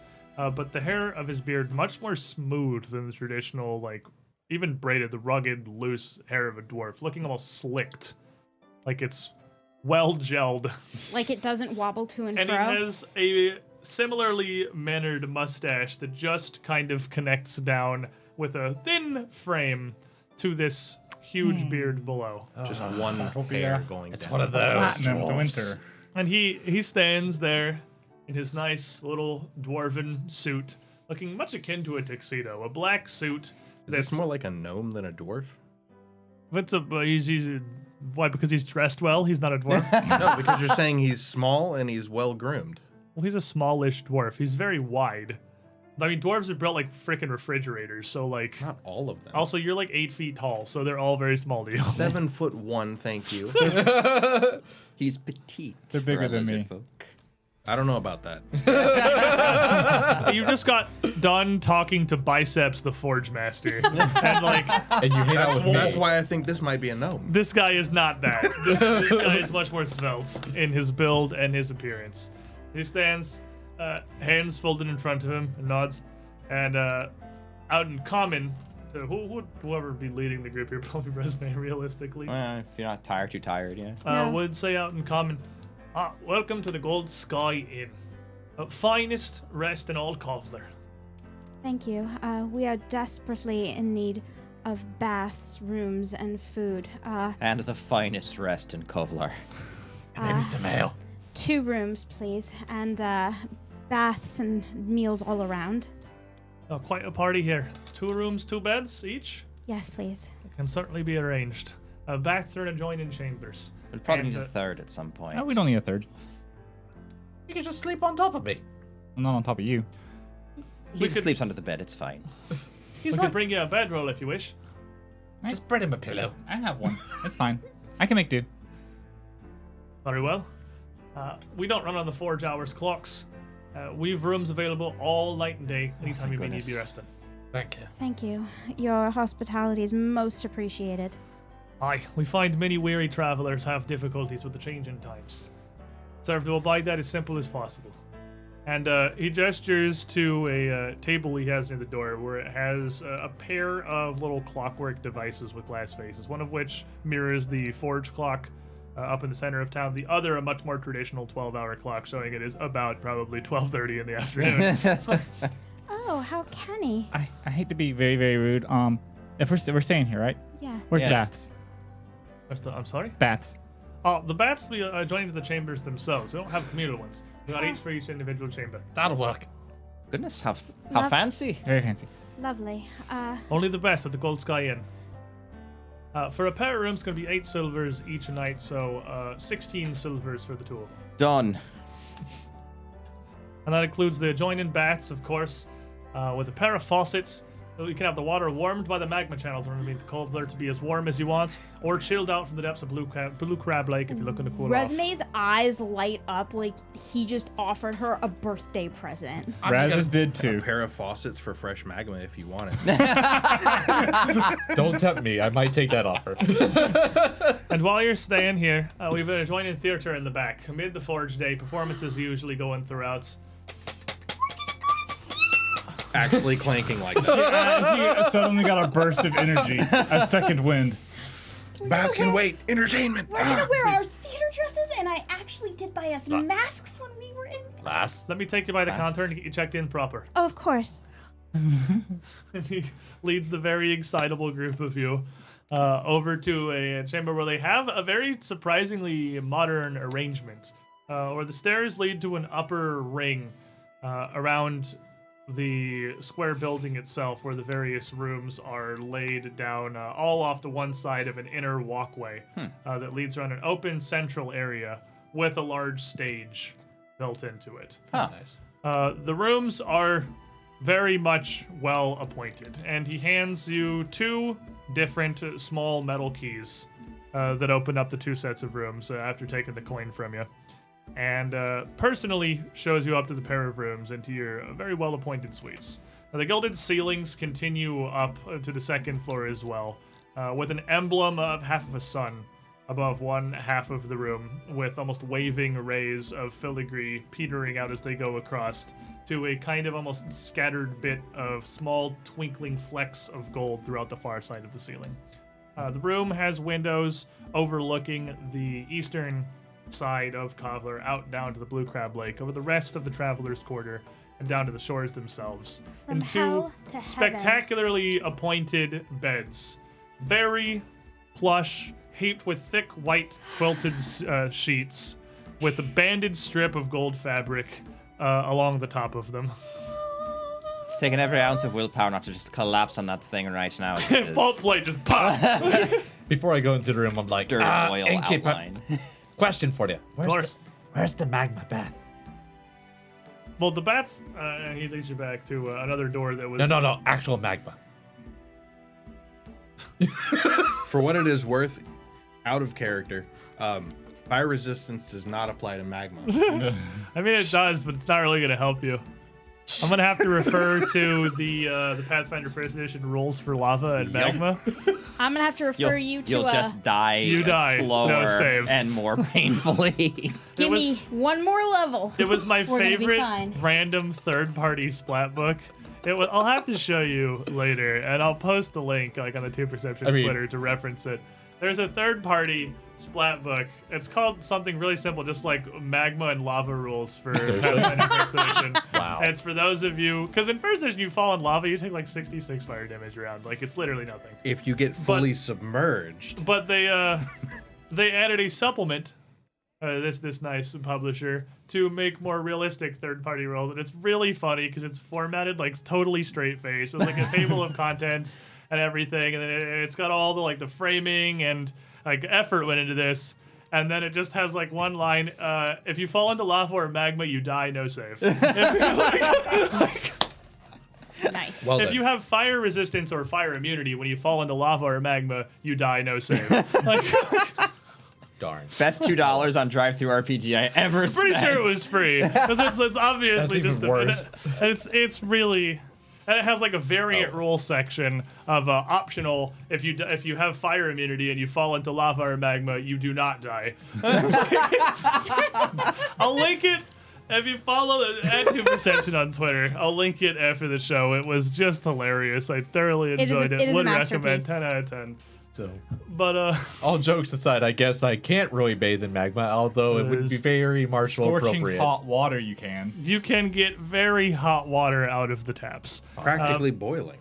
Between their access to the water from the depths of Blue Crab Lake, which he tells does actually, out of the deeps of it, extend down over 100 feet. It is very cold, far from the lights of Kovlar, and this is deep enough beneath the surface that it gets no ambient heat from the sun, but not so deep that it's just passively warm from below. It's almost ice cold down there. Absolutely frigid. I'm sorry. How cold is it? Almost ice cold. All right. All right. What? Now, fellas. Ladies? Yeah. And the other one pulls water that have been run right adjoining to the magma channels that fuel many of the forges throughout Kovlar, and gets to basically boiling as it comes out of the tap if you want it. Oh, cool. So you're able to run a bath through the full gamut of temperatures here. Gamut. And the adjoined bathing chambers are similarly well appointed to everything else in the inn here. It is, the Gold Sky Inn is clearly the no expenses spared, very high-end fancy establishment. I mean, 8 silvers for a room is actually astronomical. Yes. We're just like on the counter, done. I want to sleep now. But they are carved stone bats, again set with a trim of a thin band of gold filigree among the top of them. Gold filigree in the bathtubs. My kind of place. Jesus. These guys aren't screwing The around. shampoo has gold flakes. I've actually seen that before. Yeah, me too. That is a thing my that God. exists. Like in soap. I'm going to start running the bath immediately. Yep. In the other room, I'm running the bath immediately. Roisin is only delayed because she has to get her armor off and not get it wet. It's to okay. be a stinky lizard or to not be a stinky You're lizard? taking a bath. It's okay. We If should. I have Raz- to take a bath, you have to take a bath. Raz insists everyone takes a bath. It's good for your health, good for your hygiene. I'll share my bath. You have a pair of you'd chambers. better. You have a pair of chambers with 2 beds in each of them adjoining to one bathing chamber with a fairly large single bath in each. And these 2 rooms that are next to each other, the baths are up against what will be the same wall. Seemingly the water coming up for the pair of faucets run up, of course, for each set of suites here. But there's no like adjoining door or anything connecting your 2 suites. You can Morse code to each other. I was gonna say we can You could communicate. tap on the wall No, and you it's- could communicate if you really wanted I just to. have telepathy. It's fine. Telepathy also works, but you could also tap on the wall and communicate with each other, which is way more fun. This Raz is digging around. Double time Morse code. Rooting in his bathtub, snooting around, trying to arrange the water Arrange the properly. water properly. But there's 3 of us in one room and only 2 bathtubs. Yeah, you're Well, taking. there's 2 bathtubs between the 2 rooms, so there's Oh, okay. 5 of you in 2 bathtubs. 1 bathtub per room. It's all right. Oh, okay. Roshin and I don't mind sharing. I don't Well, mind. it's gonna be girls and guys. That's mean, how wait. we're splitting that. Yeah. Realistically, it'd So probably you be me and 3 Raz. are gonna have to. Well, I imagine it's Trishik, Marshall, and Rez that are in the Yeah. room, obviously, because we're doing you split it. I imagine. She girls just turns and on the guys. cold water and just curls up at the bottom of it and just sits. 25 minutes underwater, Yeah. just taking a nap. Now, after we get all cleaned up and get some food in us, you and I need to talk to the elders about the Dwarven etiquette and whatnot. I think we need to sleep. We I need to mean, rest. okay, fine. After the cat nap, but I definitely want some food in me. I just want to sleep. Raz just. I'm so tired. As soon as we got in the room and he saw the bath, everything just kind of. I just, as he's falling asleep, I just carefully put him up, put him on the bed, put the blanket over him, and then I go into my bag and start eating potatoes. Sitting on the floor in the swankiest inn in Kovlar, eating raw potatoes out of a sack. Wouldn't have it any other way. Meanwhile, Resme dwarf life. is That's dwarf adding life. lavender oil, As well. chamomile For our- to the bath. For Raz's bath, he actually just pulls Trishik in. There's just rock salt and it's more like a stew than a bath. And even without better the than stuff bath that you salts. had brought, there would be a small assortment of various soaps on the Parfums. side of these. Various scents, one much plainer, much more standard with almost no scent whatsoever. Probably would- about 4 of them arranged along the side of the bathtub. I would definitely be using the basic non-scented one. Don't want regular soap, please. I'm That's washing. Raz, Yeah. Raz is actually gonna convince Trishik to try to just bathe with him. That way he can wash Trishik and cast some more magic on him. He has a little bit more magic, and Trishik is still very full of holes. I'm just going to be lying I down have on the more holes bottom in- of the tub. That's fine. He's like the lizard that just crawls in the water bowl and just lays down. I'm fully underwater, just taking a small nap. Yeah, you're like an alligator at this point. It's just Just let him be in the bathtub by himself. Because He needs his I peace. mapped it out, and I can hold my breath for like over half an hour. 25 times longer than normal. That's an Eruxy fee, right? Yeah. No, that's breath just, control. That's just regular breath Yeah. control. Yeah, that's Anyone breath can have it. control. Kinda Eruxies crazy. get it for free. wait, that's what something it that is. normal people can I just was, take. yeah, I Yes. thought it was a racial fee. Nope. No. No, it's a You just general racially fee. got it for free. Yes. That's kind of ridiculous. That's yeah. crazy. Because regular people can just hold their breath for a freaking half hour. I guess you if you seen take the free feet, divers? you're like a pearl diver. Or I mean, something. like, But you spent a feet for it, so like As free divers, people do it all the time. that's true. People do literally. I do mean, they're that. I actually also exerting took cat themselves. I mean, fall, crazy like, people, but yeah. I'll be so immune while to fall damage. Trishik is barely conscious in the bottom of his pool, I'm Raz, you're bathing. gonna be dropping. You could some- scrub I your just dropped a couple more magics on him. I Scrubbing know we're that about the healing. rust and soothing him. This is a couple second level. I'm not even going to be aware it's happening. Yep. Yeah, I'll blow the last of my spells to go and crank out some heal too. I'm just Are potatoing you until injured? I feel better. I'm a little injured, but nothing that I don't sleep won't cure. It's 2 second level spells going on him. And I still have a tart left.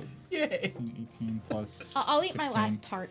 So Okay. 34. I've got a 3rd level and a 2nd level. Because I'm definitely. I look like approximately 1/3 of my wounds have been healed. 1/3. Can I medicine again or no? Or You can- You should I can just- regular medicine. Yeah, you that's- can't battle, but the one okay. action battle That's potato right, is you're the right, one day right. cooldown. You can absolutely just regular medicine.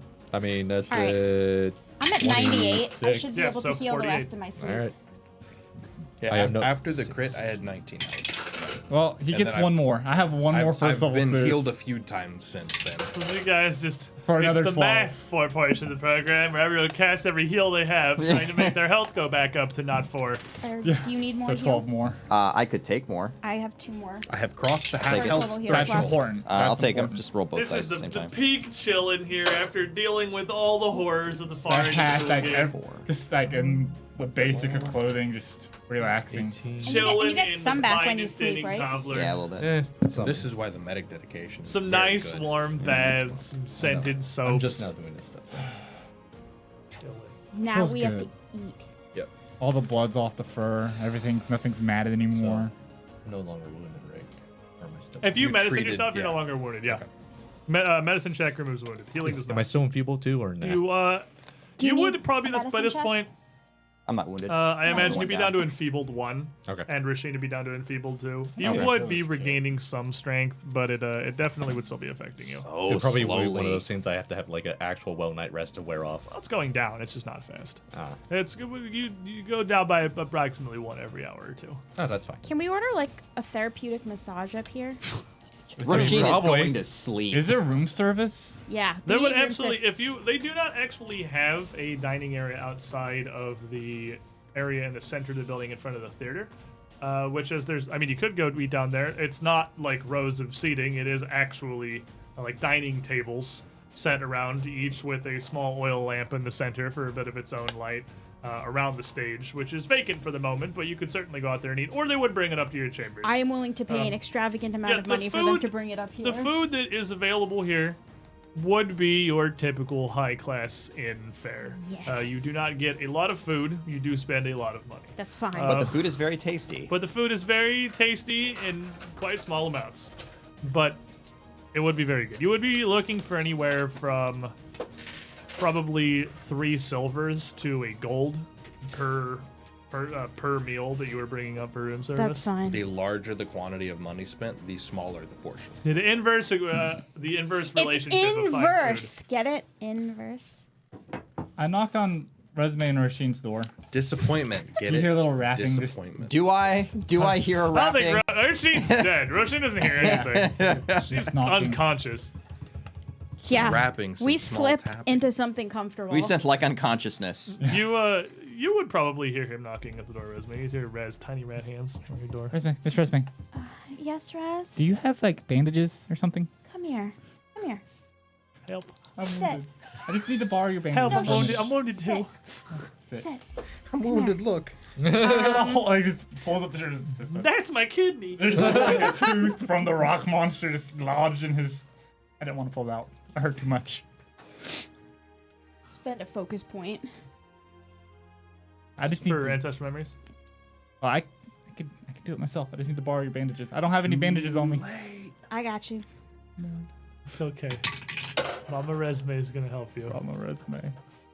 And then it's a 14 plus 18 is going to be a 32. On what, expert? Yeah. That critically succeeds. So that'd be 4d8 plus 10 health that you get back. And your wounded 2 would be gone. Yeah, that's what was important. to I me. would like to not die to a crit, please. Dying to a crit land is very scary. Stuff crits a lot. It crits very hard. He got crit for 70. So Yeah. 25 health back Crits also. are just half my health. That thing, I pulled a 41 on you. That would have been 82 if it had crit. Like, that thing could hit really hard. Yeah. Still not would have taken me down. Oh yeah, nothing's gonna I mean, one-shot you. at, this at the point, state like, we were in. I had 89 health. Oh, It could look have. at you. It could have done 89. Like, it absolutely could have rolled that. That wasn't a max roll on him. It was just like a little above. It was a bit Yeah. above average. It was pretty high. Yeah, my new strategy is just don't get crit Farhead. That's pretty much Pathfinder 2nd Edition in the mid game. Just like don't get crit. Your Don't get AC crit. is there, so you don't get crit. So it's generally going to hit you if it's a reasonably leveled encounter. But it keeps mooks from hitting you consistently, and it keeps real enemies from critting you consistently. That's what you're after. Strategy number 1. So how long before enemies just start rolling d20s for damage? I don't think that ever happens. I've also thought it'd be kind of cool to have a D20 weapon, but I don't think that ever happens. It'd be so hard funny. to balance. Okay. Now, this...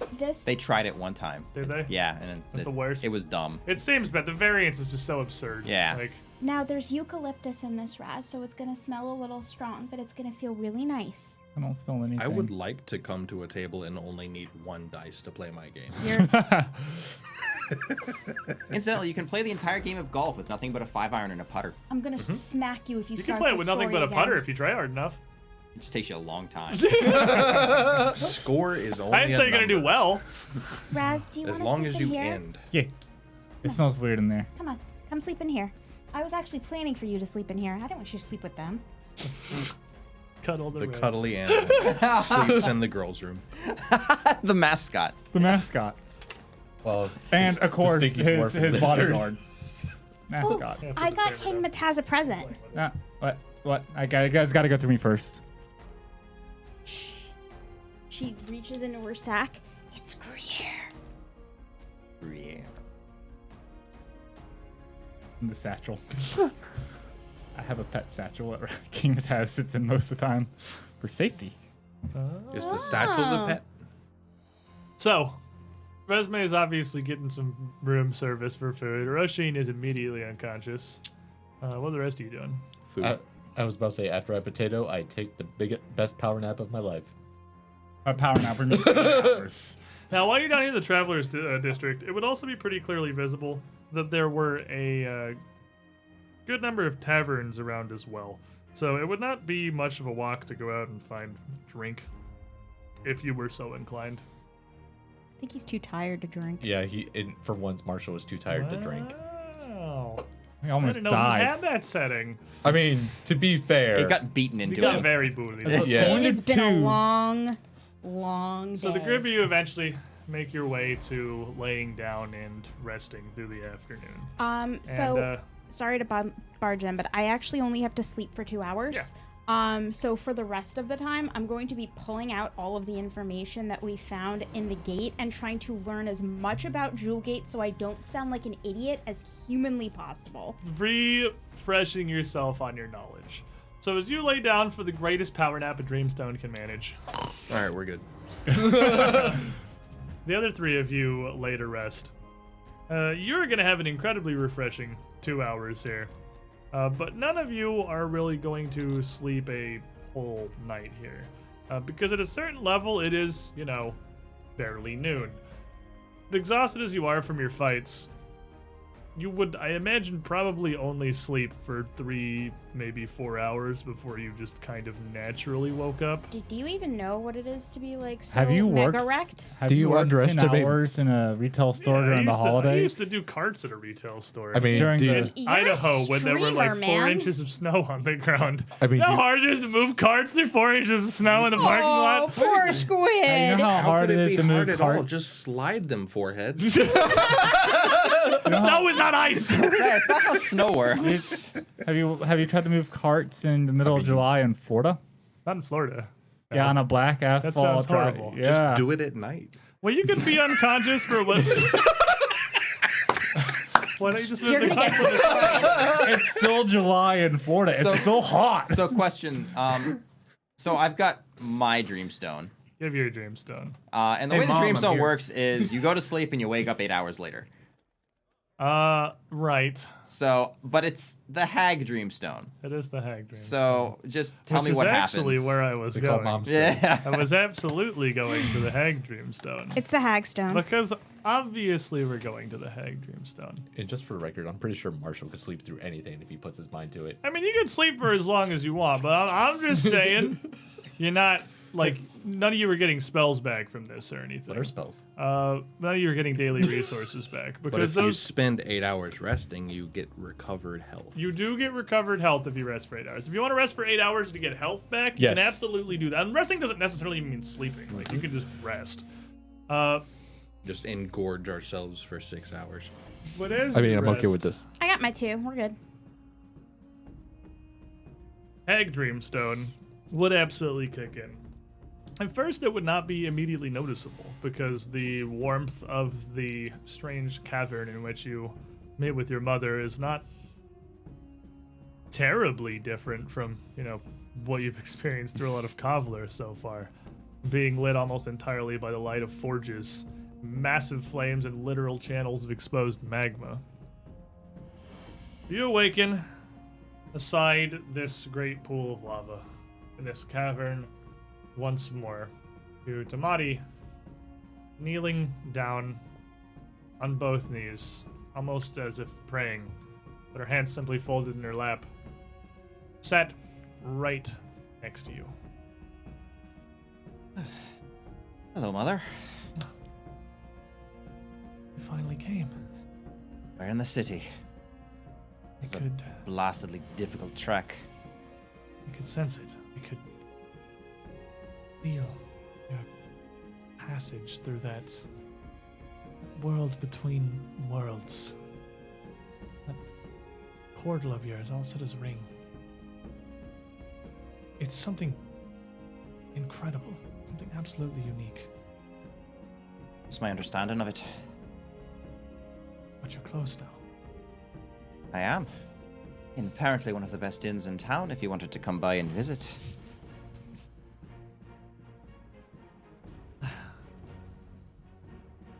Rasheen, What can I do for you, Mother? have you been keeping up with your practice, with your studies, and reading of fates, and divinations? As much practice as I get in this hell world down here. Tell me what you've seen. What would I have seen as best as I can get? You have like lore fortune telling. I right? legit have lore fortune So telling. roll it. Roll it. And we'll find out. Does TC fire inside the mountain? That's an 11. So That's that's about as average as it gets. It's pretty as average. That's going to be a 27. With a 27, what you had seen recently would be very vague. Anything you would have done in the last while in your free time, especially before coming through Jewelgate, realistically, when like the last time you could have done it, is you would have seen light of some kind. Light enshrouded in smoke or fog of some kind. A light at a great distance, but one not unreachable. Alongside that, you would have certainly read loss.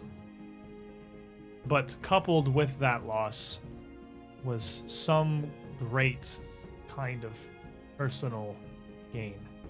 Not material, but of growth, almost of power, perhaps. Signs have been shrouded as of late. Not much to have come by. Light in the darkness, enshrouded. Loss in growth, but nothing concrete, nothing I can pin down. If anything, it's grown less clear as I've moved this way. Your future, your fate, even your very actions now,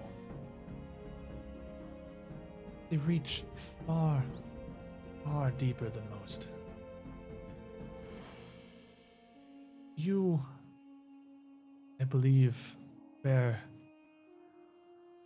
perhaps judgment, perhaps reckoning of not just all those around you, but mayhap of all of this world.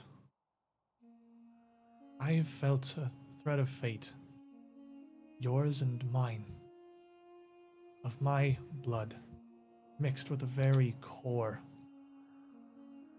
Valerian of all the Walkers. That blood, it runs so hot, like fire through the world. But you're right. It's hard to see. The threads of fate somehow weaken with significance. The more strong their power, the more bold their consequences, the more muddied, hidden they become. So many go mad seeking the secrets of true power, trying to find it through such veins. If fate becomes indistinct and ephemeral, might then that create a gap for will and drive to step in and set the world the way we wish? There was always will. There was always choice. The fates They're never wholly ordained. They're driven. Change as our choices and our actions guide us. That's why yours has become so unclear. Before things seemed simple, relatively. Things seemed clear. I saw your heart, your purity, your devotion. But now even that stands shrouded in smoke and ash. The I fate, promise you it is strong as ever, as far as I'm concerned. the fate, it's not what drives your choices. But they are near one and the same. Tell me, Urshin. Why, truly, have you sought Kovlar so strongly? I feel your body is weak. You've given much for this. It's been quite a journey. Truly, I've come here for Resme. Her heart is exploded with passion and revenge, and its desire burns in her blood. It's not a good path to be on. I walked it myself once, and it didn't lead anywhere good. But there's no talking her out of it. There'd been no talking me out of it. I'll walk with her, and I'll try to keep her in better condition than I was when I walked out of it. And as I've said before, if you'll help me, well,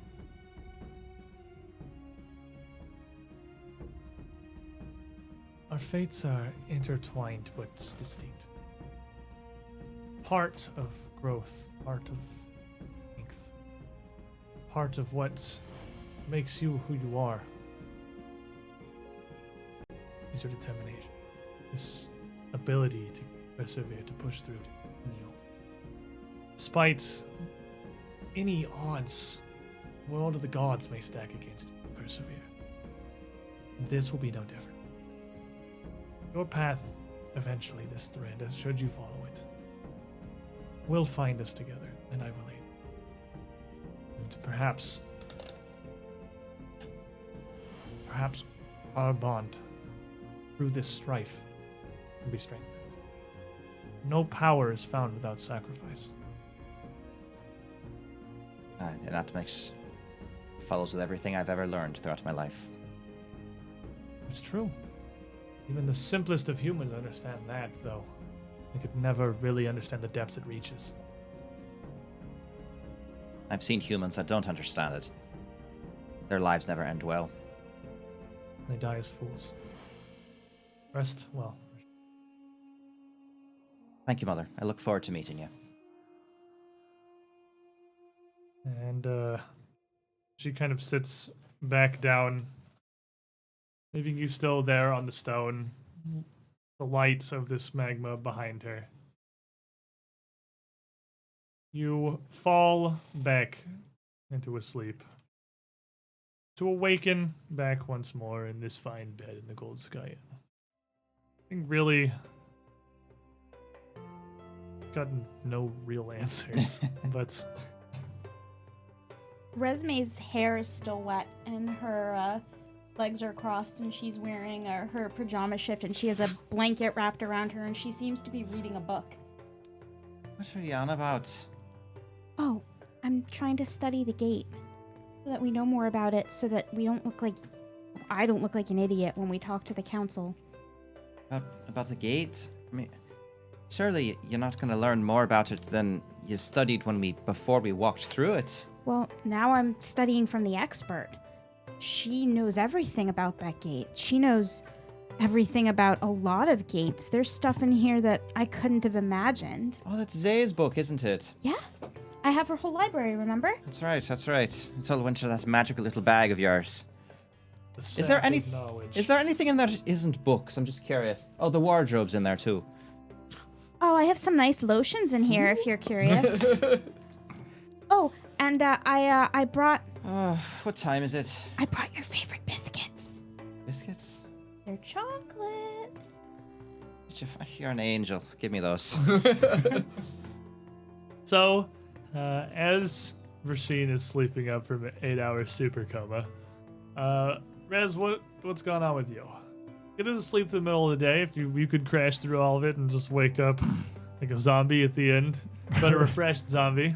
At some point, Raz has woken up. He is in the same room. When Rasheen looks at the other bed, he is on the bed. He also has books and papers scattered across the entire bed. He's used some sort of sticky substance to put some up on the wall. Nah. You have a bunch of red thread. And you just see him doing this a lot. Like, He made himself a blanket fort. He's going over information about Dwarven etiquette mostly. It's a very convoluted, tradition steeped thing. You want to throw me a lore Dwarven, that? Lord Dwarven etiquette? What about a society? I mean, society, And Dwarven society etiquette. would work, but I Yeah. mean, I figured you wanted to use your fancy lore. This would be a society. If you I'll want to roll use- both. What's your society? My society is plus 22. What's your proficiency? Oh, proficiency, master. You could absolutely roll society. Yeah. Yeah. I roll society. You do. 18, look at you. 40. As with a 40, you would actually be somewhat familiar with the way that dwarves hold court. As this kind of holds true throughout most dwarven settlements, especially those in the Five Kings Mountains.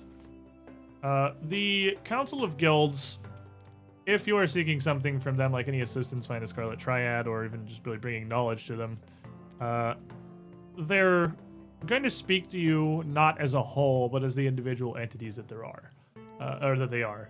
You're going to be speaking with each guild master individually, as really the guilds are only loosely affiliated. They always have the interest of their guild and the town at the forefront, which oftentimes even puts some guilds at odds with each other. So it's very possible that you could get a lot of assistance from some guild masters and some others wanting to see you barred from the city entirely. Each one is a very independent unit. Beyond that, as the Forge Master had warned you, everything the dwarves do is very steeped in tradition. And tradition and minutiae and etiquette. As this goes, you are going to speak individually. They are not only going to want to hear from each of you, they're going to want to hear from you alone. So the general go, if you're going to arrive as a group of 5, is a guild master. After you presented like your information, the knowledge that you have for them, a guild master will step up, will ask you something, and each of you would have an opportunity to reply independently. You know, the absolute worst thing you could possibly do is interject when somebody else is answering, which to many of these guild leaders, especially if they are far more traditional, would be worse than refusing to answer at all. Well, I'm gonna get the whole group together for the lesson. What are you two doing in the other room? I am pretty much asleep with like an arm and leg hanging off the bed, snoring with half a potato hanging out of my mouth. Having the best nap of my life. Beautiful sight. I probably slept for a couple hours, got up, got food, came back. Rather than get back in bed, I'm now asleep in the tub with just my snout out of the water. Doing lizard people Peak- things. Just doing lizard people Peak stuff. lizard. There's literally, your concern was you've only had 4 beds for 5 people, and there is an actual unoccupied bed. Jake Marshall's room is she's just unconscious in the bathtub. It's cold and it's comfy. So after 8 hours or so of rest here, you all would recover health from 8 hours of rest. You wouldn't get any spells or daily powers back again because it's not a new day, but you would heal some. How much do you heal for You heal level times con modifier. level times con Oh, modifier? It's a okay. lot, Okay. actually. Oh, I'm You good get a then. bunch from a so- night's rest now. Yeah, we're Times solid. It's pretty girthy unless you have no con modifier or 1, in which case you get 12 Can you health. switch me? But it is actually you heal a lot with a night's rest in 2nd edition. But after that, That was almost more than the healing spells. after 8 hours, you have a couple of hours left before you need to be at the Regent's Hall. I imagine the group of you would probably awaken, reconvene, feeling much better. Ugh. Get etiquette 101. Get etiquette Get 101 Raz's from quick Professor Raz. primer. What are you doing? You still got some time. You got a couple of hours. Kitty. I can't do math. Sorry. Explore the They're gonna- city. Well, my shield is actually hanging on by about 1 rivet and a half a strip of leather. I'd imagine this is probably the best place, Ungolarian, you could possibly find to need a shield repaired. Well, if you would like, I can take care of it for you. Oh, it's very kind of you. Thank you. So, approximately, how hurt is the shield? Like, how long do I need to spend doing this? Because I don't know how. I mean, So its broken threshold's 52, and it's currently sitting at 53. What's your crafting proficiency? I am a master. So you would heal it for 20 points of health every time you succeed. Roll me your crafting real quick. You might be able to get it pretty quickly. It takes you 10 minutes to do one cycle of crafting. wait a second. You're enfeebled. Yeah, both your enfeebles will be gone after 8 hours of rest. You'll be Yeah, fine. that and wait Well- for the recovery of his health through sleep. It was 4 times Level or times con. level times con. Con modifier. Con Okay, so- modifier, yeah. So 4 times 12. 48. Okay, yeah, I'm better, but I'm still. Luckily, my Not sleep great. put me at max. He's a chonker. So, I rolled a Chomp. 2, I got a lot and I got a spells. 20. What kind of shield do you have? It's a, it's one of the levels of Sturdy Shield. I think it's a moderate. That's what I thought it was. I was about to say, I think it's a moderate. It is a moderate, yes. Sturdy shield moderate. Is that a 12th level item? No, it's not that good. No, it's That's a 10th level. level Okay, so item. if it was a 12th level item, that critically fails. There's a 10th Breaks it level in item half. that regular fails. So, with Trishik's first 10 minutes of effort, he seems to magical have made shield. literally no headway on this. It is a very heavily enchanted shield, and just kind of taping things back together is actually not really going to fit. Like, Let me actually attempt to repair this. I thought a minor thing would work. You know, there's craftsmen right in town. You don't yes, have to. but I am very... no, I do it. Shut up. I fix. 17. That became a 35. 35 will succeed, restoring 20 hit points to the shield over 10 minutes. So that'd be like 20 minutes. While he's doing 20 minutes with Roisin fixing the shield, what are you three doing? Chilling? Getting dressed because this is gonna take an hour Rat and a boy? half. Grooming myself. I Some am. more. I'm actually going into my bag and going. Never thought I would have to wear this. Getting out my proper dress kilt as well as proper dwarven formal clothing that I Pushing made out out the of the Daisy leftover. Dukes. Made out of my made out of the leftover red drake hide that I used to make your suit. I made myself a proper formal suit for this type of occasion. Fancy martial outfit? He even Is such a thing I'll put it this way. possible? You see almost a much cleaner, much more proper looking like kilt. He still has like his, boots on and whatever, but then like you see a bright red leather drakey looking vest, like a formal vest that he wears but then again he's so large and muscular he like squeaks almost every time he moves.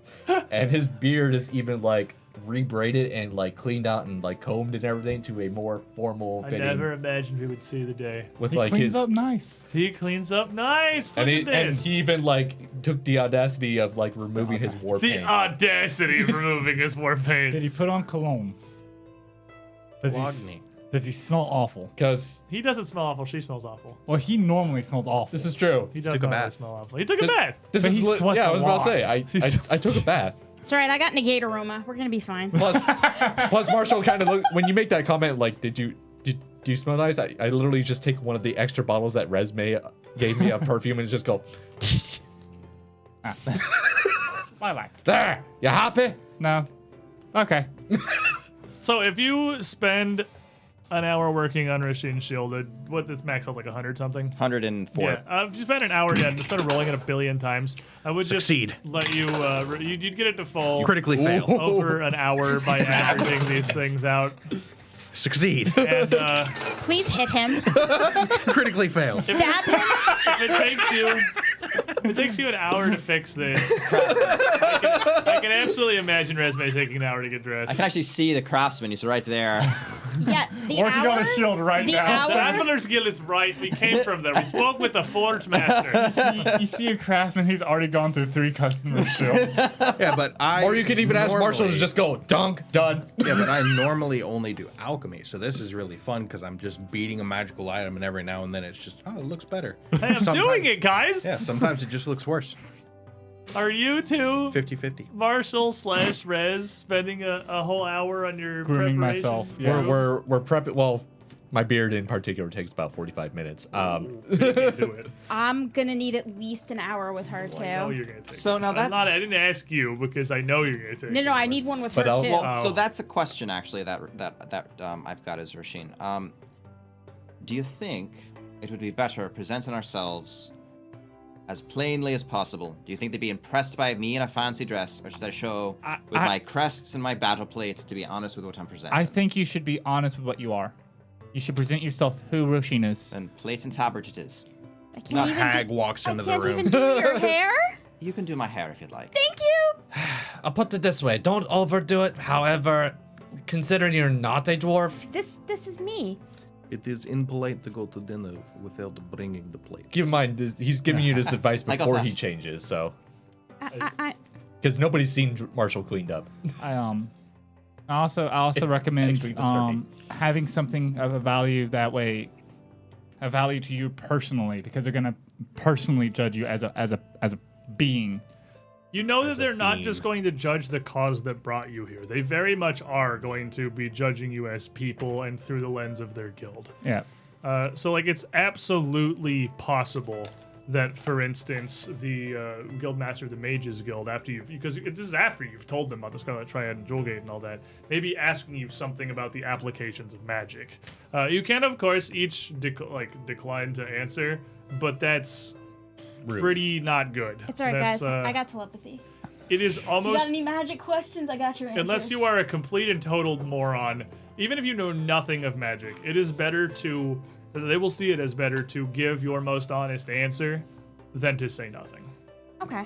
Which is almost just like, to them would be you saying that question is not worth my time, not I don't know enough to answer that. Got it. Honest, be honest. Should, really don't like should the we fifth. bring gifts? No. No, Okay. no, just be That could be seen as an attempt to kind of bribe them. Can I bring Severus? Yes. no, Yes. no. Be honest with yourself. Severin is part of who she is. I'm bringing King. King Mataz has to come with me, otherwise I'll never. King's get in. adorable. It is That thing's also- loud and annoying. Severin. It is Severin, Mr. also Severin. likely that they ask Whoa. I just Severin hold my as arm well. out for Severin to land on it. I need to talk to you. Just gonna Bird pick on you up rat. and fly away. Or rat. Severn picks you up and bird carries you on off. rat. You should know that I apologize very much for my instincts taking over earlier and trying to eat your friend. Already forgot about that. Listen, you are a lord right now, right? Lord Severin. I'm always a lord. Okay, you're more lordly than lorder than ever. Right. What? You're just speaking logic and the truth. Best behavior, correct? Of course. No talking about food. I don't talk about food in No public. over talking Resume or anyone else. Never. Okay, no cutting anyone off. Especially the dwarves. First of all, I have more training in etiquette than those two buffoons who sit across from you. That's metagaming. As Marshall hears that, he has this like the halberds point at Severin's throat. I'm like, Say that again, bird brain. Also, they might ask you a question. Answer it honestly. Well, of course I'm going to answer it honestly. All my answers are correct. Is he always this arrogant? Yes. Okay, cool. I'm gonna say, aside from the accent, he sounds just like Raz. Oh, wait. So, I think you might. I leave think me I part of actually it. stay there. Hey, take the hand away. Take the hand away. I'm just... prepared, I suppose, as you're amazing. Ta-da! prepared, I suppose, as you're going to be Oh, for God. the incredibly formal and serious Dwarven Council Very meeting. formal. Severing leader. Very formal indeed. You're an idiot. Glorious. The group of He writes you me. make your way out into Kovlar, following the road up where Forge Master Thunderflare had told you to go. The building is, in fact, not difficult to find. We're taking the road Pretty less big. traveled. It is one of the only buildings with any amount of roundness in its architecture. So the building itself is technically octagonal, like a massive square with cut corners. It has a fractal dome over the top of it, appearing round, but really is more like D20, kind of perched on top of this enormous building. Around this framework on the top, you can see hanging banners with clan insignias of the various guilds. There seem to be 10 of them in total around the building, but the building, again, the point is it's not hard to find at all. As the group of you make your way up and inside, you are welcomed into the council hall by a steward who, after you introduce yourselves and your business, is quick to take you up to a large meeting room in the center of the Regent's Hall. Now, in this court, the chamber is much smaller, perhaps, than you would expect. It is grand in its own sense, but it is no massive audience chamber. There's a long, thick oaken table to the middle of the room, with 10 chairs sat behind it. Each chair with a massive high back towering above each of the dwarves sat in them. And you can see the top half of each of the guild insignias carved and painted into the back of the chairs above them. All 10 dwarves that are seated here wear very formal attire. Each of them very much different. While it is very clean, it is very elaborate, it is not your standard formal wear, as each of them seems to be very much modified and flavored to the guilds they represent. Forge Master Thunderflare, notably, still has an apron, though it is a much more elaborate, clearly ceremonial piece of attire, and she still has the massive hammer at her belt.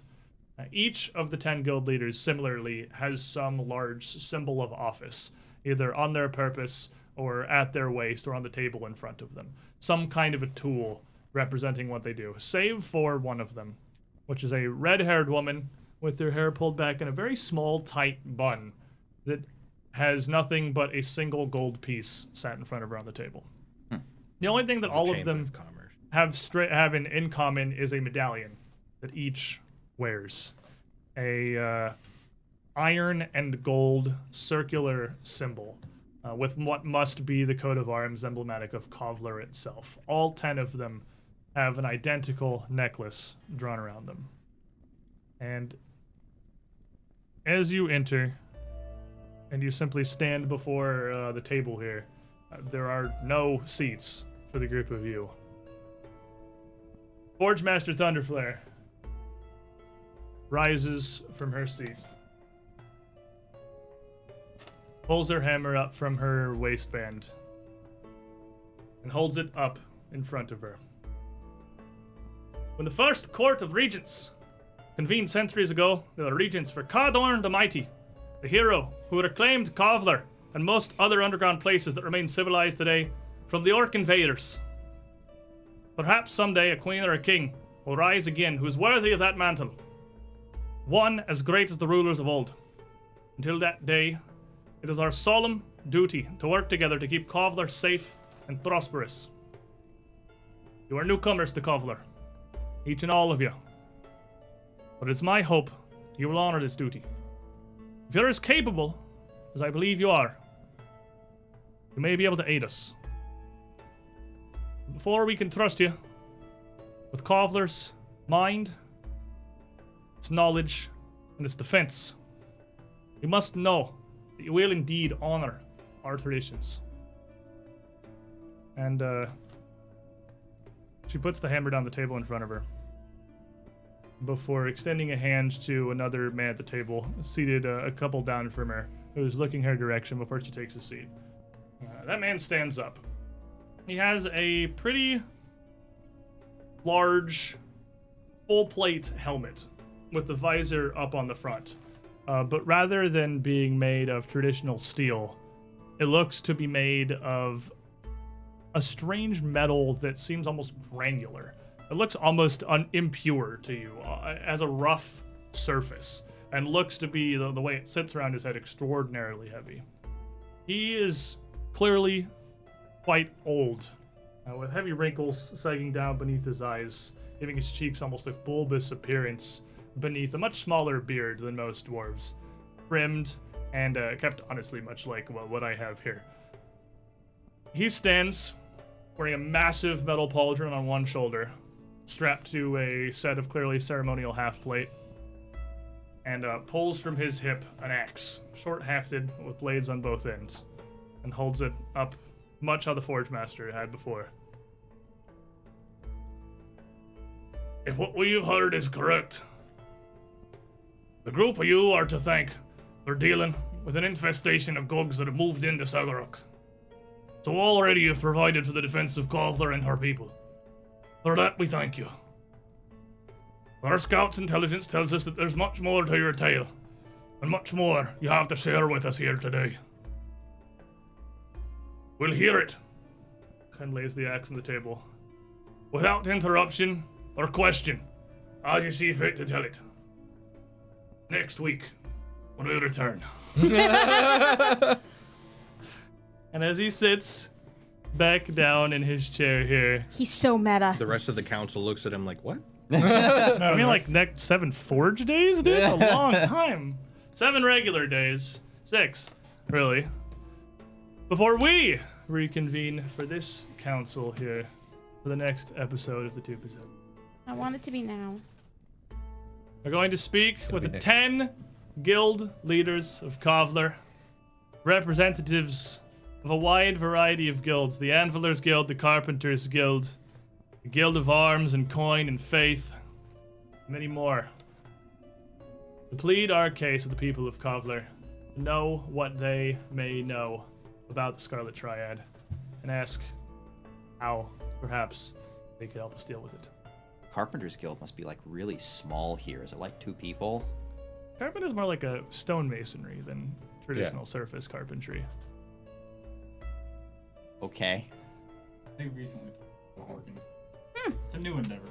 I mean, they do have, like, wooden furniture and stuff. It's just most of the structure of the buildings is stonemasonry. They still do a lot of woodwork, but, I mean, you can't really put, like, the places that you've been in is the magma-powered furnace guild hall. You can't really have wooden furniture in there. Well, you can, just not for long. It's just not gonna go well. They don't have much for wooden buildings, but I mean, you have not had a great sample size of it. It's fair. It's Even fair. in here, I mean, they're sitting at an oak table and wooden Oh, chairs. okay. I mean, yeah, like it's. There is trade with the surface. I did say that. I said it was an oak table. I missed it. Yeah, and did so say it. It's just I they thought didn't you said make it was an okay table. oak table and wooden chairs. I mean, they do have plenty of wooden work and furniture. It's just not normally the builds of the buildings themselves. But thank you all for coming and hanging Thank out. you. We have escaped Hell World. Thank We've made it to God. Kovlar. Now the challenges that lie before us. Dwarven diplomacy. Dwarven diplomacy. diplomacy. Hopefully I'd very be so different good at elven from diplomacy. elven diplomacy, which historically we have problems with. But that's going to be it for us today. I'm going to post the link to that alternate The first lava edition thing. lava rules at 2Perception on Twitter. Check us out on YouTube for the entirety of this campaign and a whole bunch of shenanigan highlights as well. YouTube.com/2Perception. Thank you, of course, as always, to Paizo for sponsoring us. Thank you, Paizo. Sirenscape Thank you, for the Paizo. 6 sound sets here, and we will see you all same time, same place next weekend. Good night. Good night. Good night. Good night buddy. and good luck. You the best. Bye.